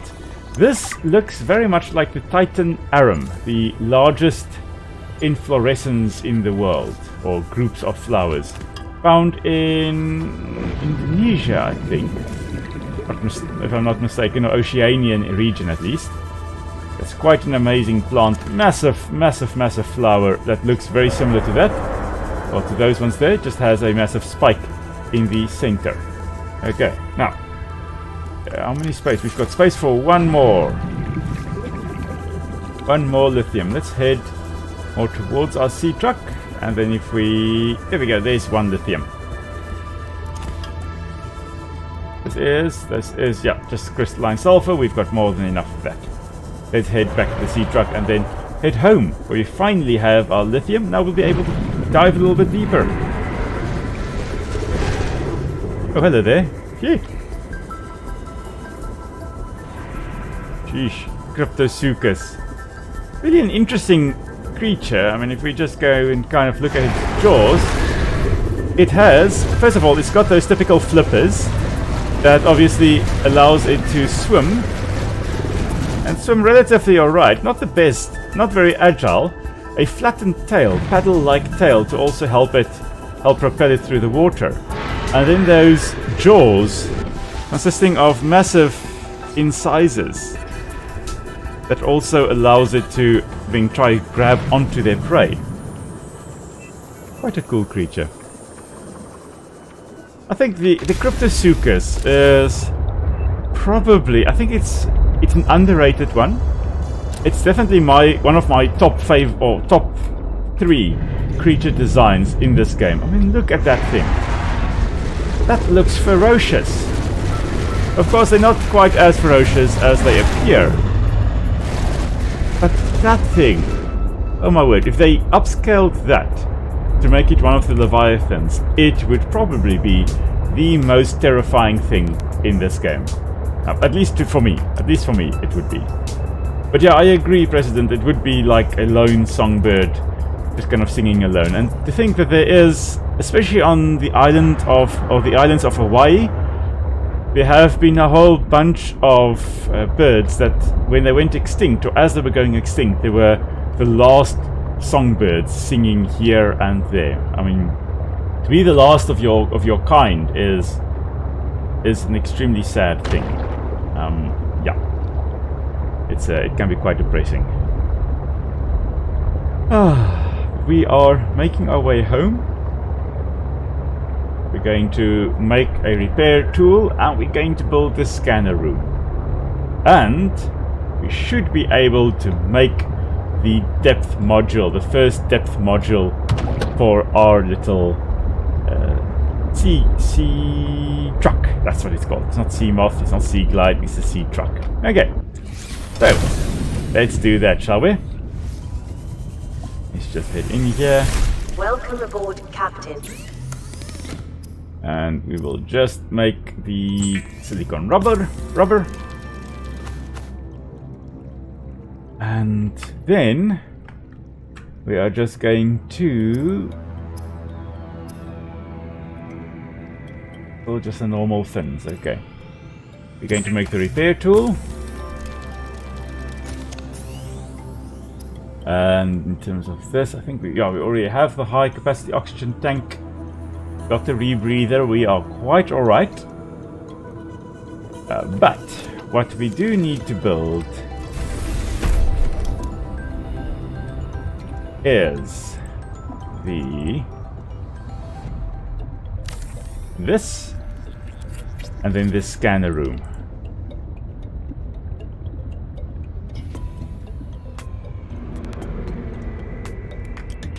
Oh, why can't we build it there? Okay, fine. We will build it here, because we can. We just do need to keep an eye on the integrity of our hull. A scanner room will allow you to survey the surrounding region for fragments and material resources like lithium or copper or titanium if you need help finding it. For whatever reason. Right, there. Reinforcement. We can't make that there. Can't make it there. Can't make it there either. But we can probably put it up here. Yes. Oh, we need more titanium. Speaking of which, lady, we need more titanium. I think if we go in here, I think we do have some titanium left. Yeah. We'll just have this as a little reinforced area, just so that we don't accidentally have a leak being sprung there. That should do it. Okay, 28.8. We really have a nice strong base now. Now, let us eat something. Yeah. Just a little bit. We need better sustenance, so we're going to need to get some other things to also or to grow. Exterior modules. We don't have exterior growth beds yet, unfortunately. So we can't grow gel sacks yet. Nonetheless, that's alright. Biological. Let's call this PbNaCl Li for lithium being added there as well. There we go. And then we just have silver Ag being added in there as well. Right. This is quite nice. Okay. Right. Fabricator. We need magnetite for anything else. Okay. We don't have magnetite yet, so that's alright. What we do need is unpin all. Let's go here. Upgrades. That one there. Plasteel and enameled glass. Enameled glass and plasteel. Okay. We need a lot more titanium. That's alright. We'll go grab that quickly. Actually, let's swim around in this lobby. It's a little bit easier. So it takes so long now. Let's swim around. It takes too long to get in and out every time. We're just going to do like this. Just swim around looking for anything that could potentially contain titanium. Nothing in there. There we go. There's another thing here. Another limestone outcrop. Titanium. There we go. Oh, come on. There we go. Something up here. Oh. Lead. Lead is also good.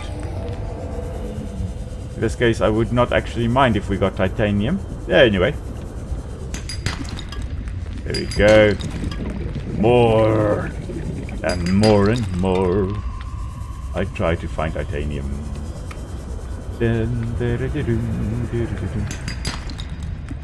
Go on, that's copper. Go on, give me the copper. Kick it around like an underwater polo ball. Urban plants, no, also not bad to get. Good. That means we can make more batteries and more power cells, because at some point our sea truck is of course going to run out of battery, of power. Now that we can actually come down a little bit, for a little bit longer, we can actually properly have a look in these caves and see what we can find. Not that there's much to find here, but anyway, we are here nonetheless. Grab some more quartz as well. More and more quartz. See anything else here? So that's alright. More quartz. That's all fine. More quartz. Yay. Okay. Should have a little bit more space. 1, 2, 3, 4, 5, 6, 7 things. Okay. 1.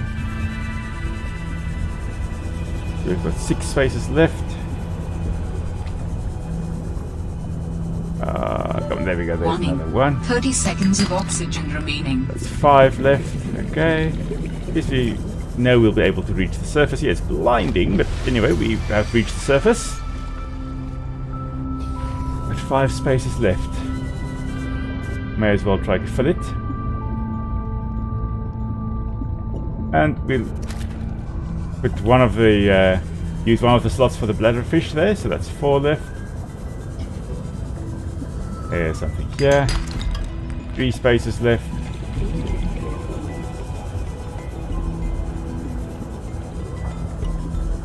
Beautiful. Really just absolutely stunning. No, 3 spaces left. 2.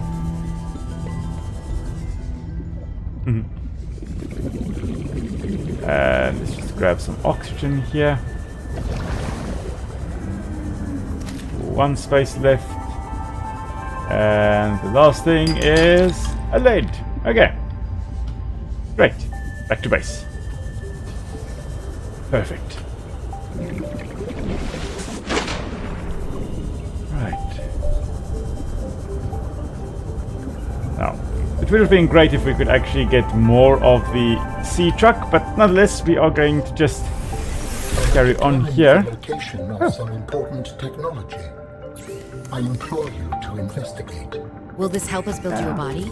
I do not know what we will find. I just know it is important. Yeah, we'll get there at some point. Signal location uploaded to PDA. Okay, titanium to lithium. 1 glass, 1 diamond. Okay, let's get this sorted. 1 glass, 1 diamond, That'll be under crystals. Seek fluid Diamond. intake. I'll do in a moment. And to lithium. And yeah, that should be it. Okay, let's drink something so that Vital the signs PDA can stabilizing. stop stressing about us.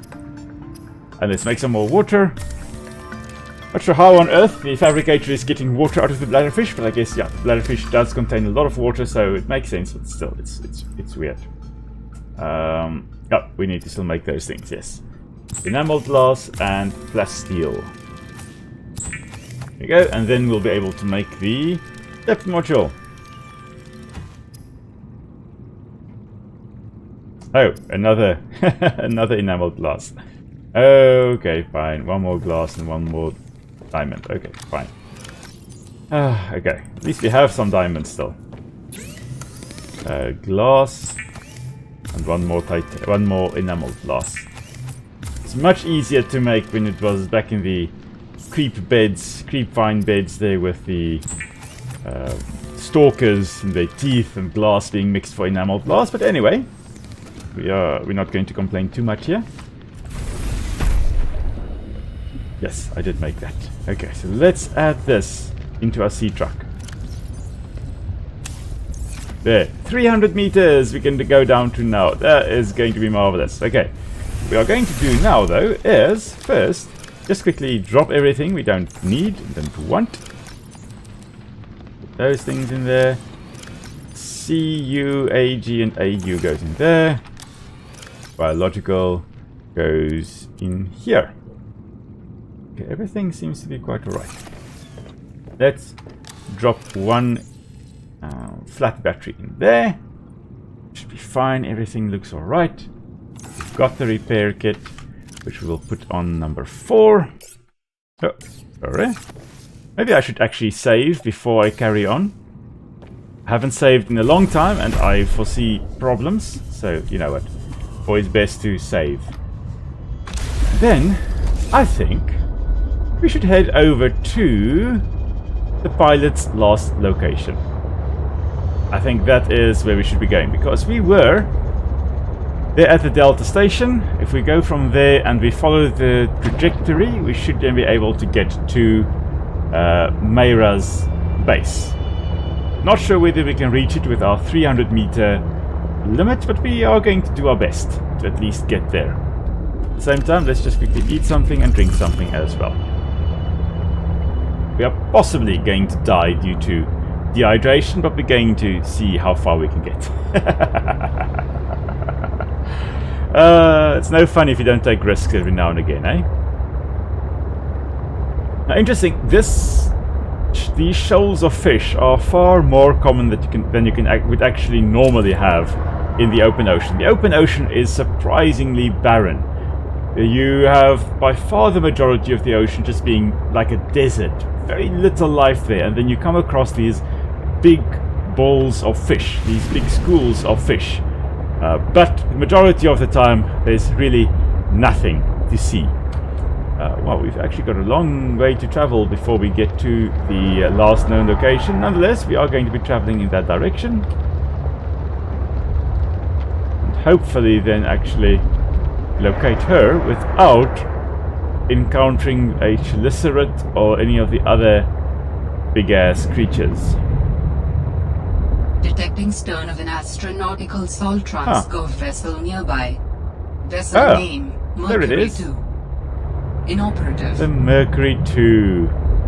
Oh my word. Okay, next time we are going to have to delve into the Mercury 2 and all its pieces. So we will be getting quite a few interesting things from there as well. However, for now, I want to head over in that direction. There's a squid shark. Of course, there is a squid shark. Going to ignore that squid shark and just keep driving. Just keep driving. When in doubt, just keep driving. I think this is the lily pad biome. Hey, will you look at that? Okay, there's something greenish there. What is that? That is another alien type thing. Okay. Cool. Where is the last known location? Did I miss that? Oh man. Wait, let me just go here. Beacons. Last known position. Let's change that to yellow.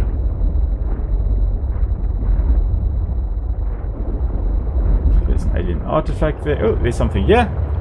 Something to scan. Some more other sea truck module. What are you? Aquarium module. Okay. Cool. Cool. 1 of 3. Okay. Anyway. Now. Down there was something green. There we go. There's something green down there. I want to know what it is. Oh, it was just that. Okay. Fine.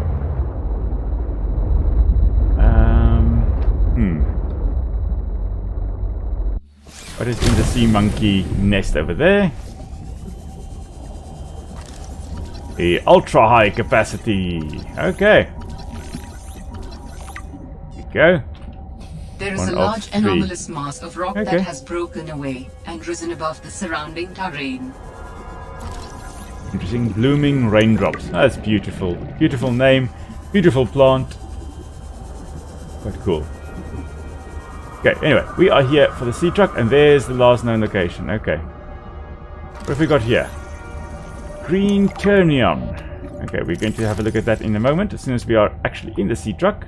And we found our sea truck. There we go, there it is. Okay. Let's have a look here. Green Ternium, that seems like a parasitic type thing. Benefits from the lily pad life cycle. They tend to anchor themselves on the lily pad roots and near fallen lily pads and use the material as nutrients. Yeah, so that it does look like it's some kind of parasite growing here on the roots of the big lily pads that we've got around here. But it also seems to be a decomposer. As it says there, it's breaking down the matter, which seems to indicate a decomposer. The last known location, Delta Station Dock. It means we need to head in, this direction. Somewhere in this direction is where we are going to find Maida. Fine. Anyway, I think we're going to head down here. I think that's where we're going to go. But of course, we can't go that deep yet. Within range of data that might help with the construction of a new storage medium. You must continue to investigate. Okay, so we can't go down that deep yet. Okay. Let's have a look. What do we need to go deeper? Have a look here. Depth module 2. We need ruby. Man. Okay. Rubies and synthetic fibers. Oh, man. I don't know where we're going to find that. Okay. Rubies and stuff like that we should be able to find at this depth because, well, that's what we need in order to actually go even deeper. So I would assume we would find rubies at this depth somewhere. As for where, who knows. But I think we are going to have a look for that next time. Okay. Yeah. Right. Cruising along, still looking for anything at all. Rubies I would anticipate more in a heated environment. Somewhere like with the hydrothermal vents, but not quite there. We really are pushing our luck here with cruising just above the crush depth of this submersible.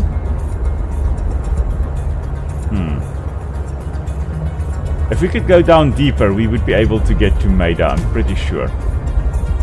But for now, we're just going to squeeze through here and injure our sea truck because, why the hell not?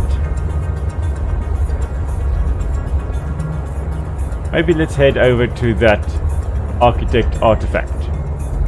See what we can find on that side. Then we'll need to head home because our little one is becoming very, very dehydrated. Oh, there's another squid shark. Let's just turn off our lights. I don't think it does anything, but we're going to try and avoid detection by doing that.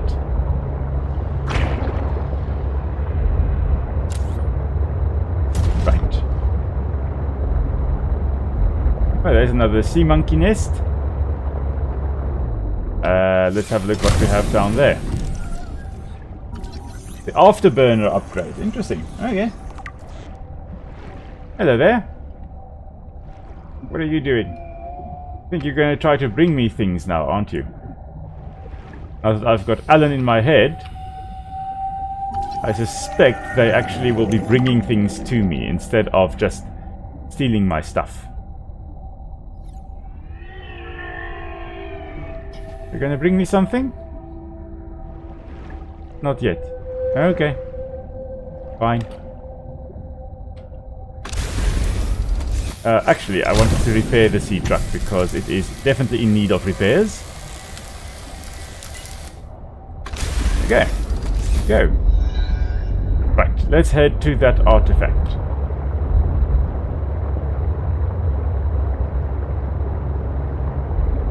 There is also something to scan up ahead. A whole bunch of interesting... I think this is the... Is this a newt fish? Newt. Oh, the newt fish. Interesting. Weird little fish. Also a predator, which we'll talk about in a moment.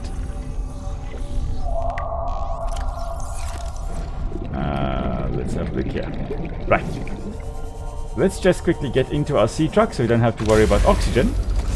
While we look at databank, the newtfish as a predator, as a carnivore. So the weird thing here is that I think it's called the newtfish as a result of the sound that Pingu, that one penguin, that clay stop motion penguin, makes that newt sound, and I think it kind of resembles Pingu. But the whole idea with it opening its mouth so wide, it actually creates a vacuum. So its colorful markings, the newt can easily pass for a small herbivore, allowing it to sneak up on its prey.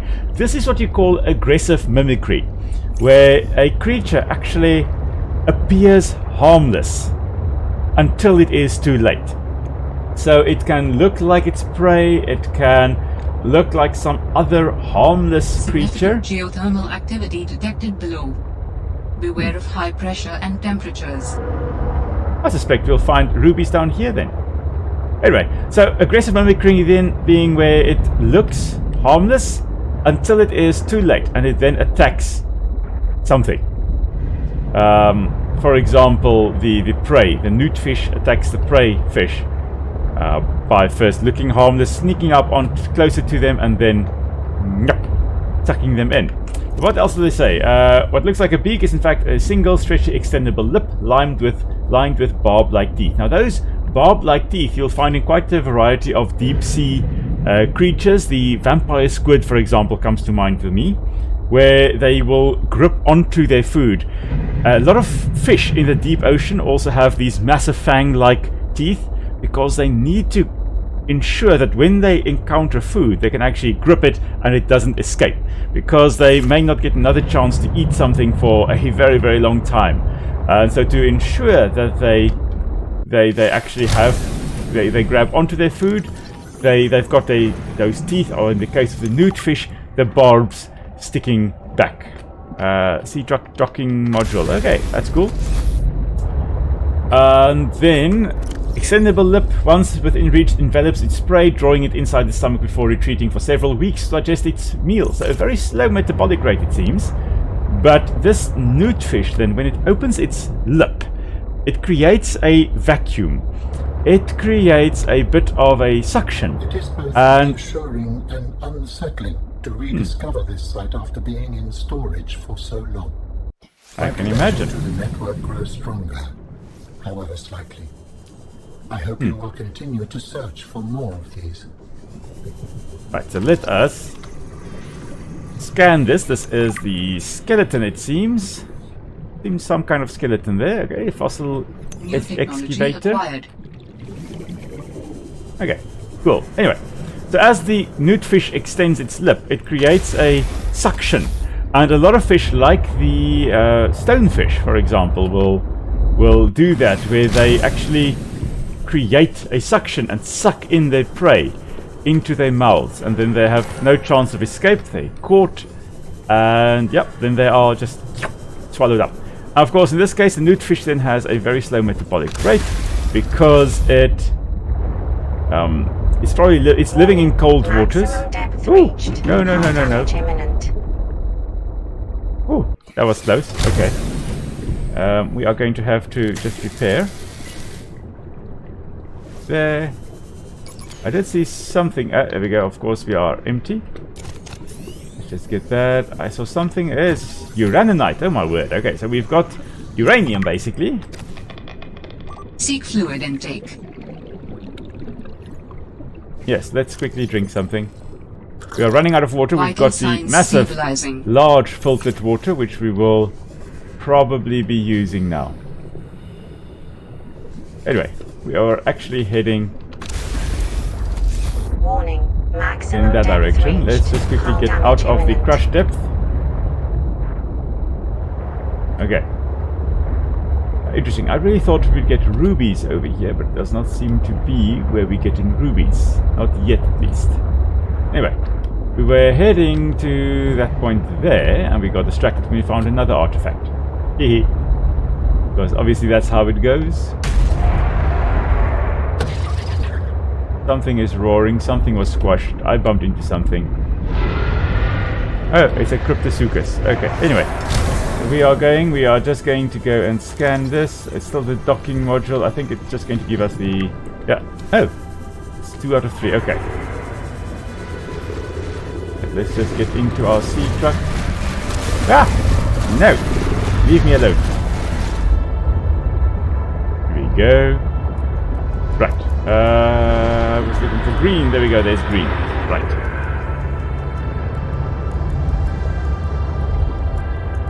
And another module here. Oh, and there those fishes erupted. Oh, the sleeper module. Okay, so this will allow us to make a bed and sleep. Change night into day or day into night. Okay, there's 2 lithium for us as well. Always good. Just another module. Oh my word. Okay. Right. We're getting some fragments at least. We're getting slowly but surely piecing together our sea truck. That's another sleeper module. Great stuff. I think we need one more. Yeah, we need one more. Another lithium.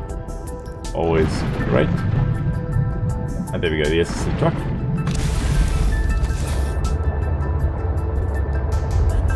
Right, just carrying on. Oh, I think this may be the last of the sleeper modules. Ooh, and there's a fragment.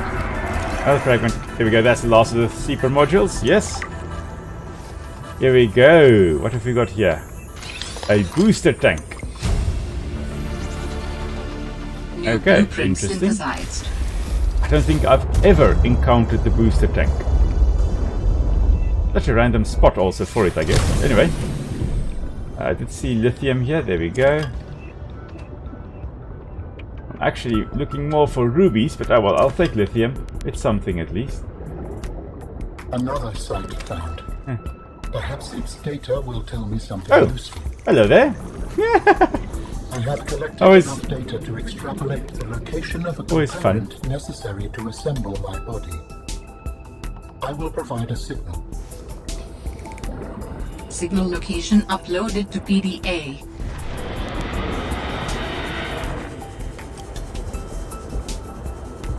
Yeah, there we go, there's the sea truck. I was like, where on earth is my sea truck?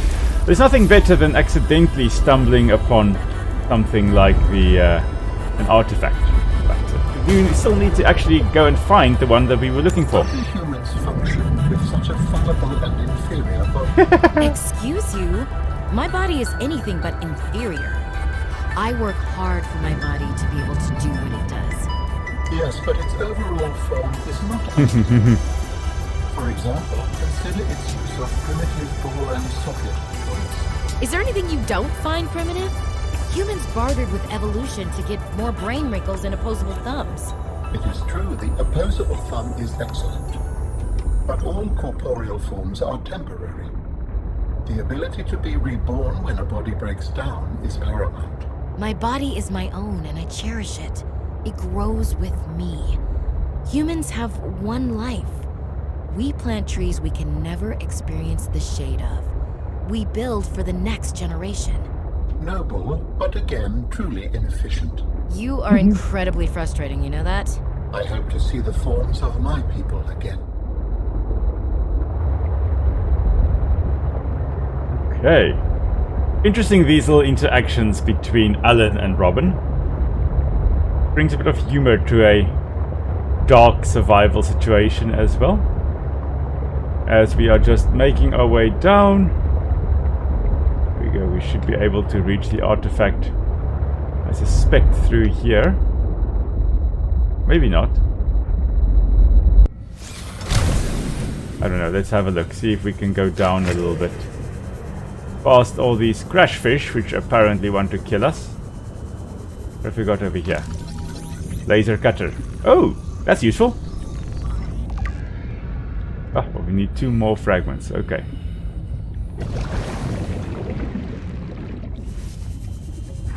Where is it? That one. That one. That's where we need to go.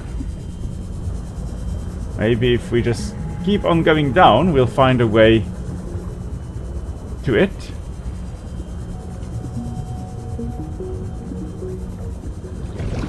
When in doubt, just go deeper. Laser cutter, yes, that's the second part. Brilliant.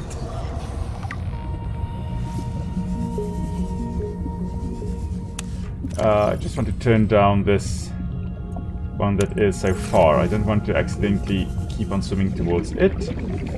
There we go, just need to go straight down. Ah, here we go. The artifact you found contains traces of information suggesting what has become of my people. And the laser cutter? Yes! We can make the laser cutter. Oh, hello there, little one. The sea monkeys Thank you. changed their tune. Thank you. Oh, so cute. I quite like the sea monkeys, especially when after they've changed their tune and actually bring things to you. And that's because, of course, Alan is in your head. So once you have Alan in your head, they are no longer a nuisance. Instead, they are really much a great help. And we need to head to the sea truck, which is higher up. As long as we now just keep swimming up, we should be alright. Of course, then we run out of things to swim up to. Okay, so let's head, I think, in this direction. And just keep swimming up. The truck's right over there. Okay, I think we're going to make it. I think we're gonna make it. Yes, we are. Okay. Then it's just a matter of heading back to our base. Yes. Let's have a look.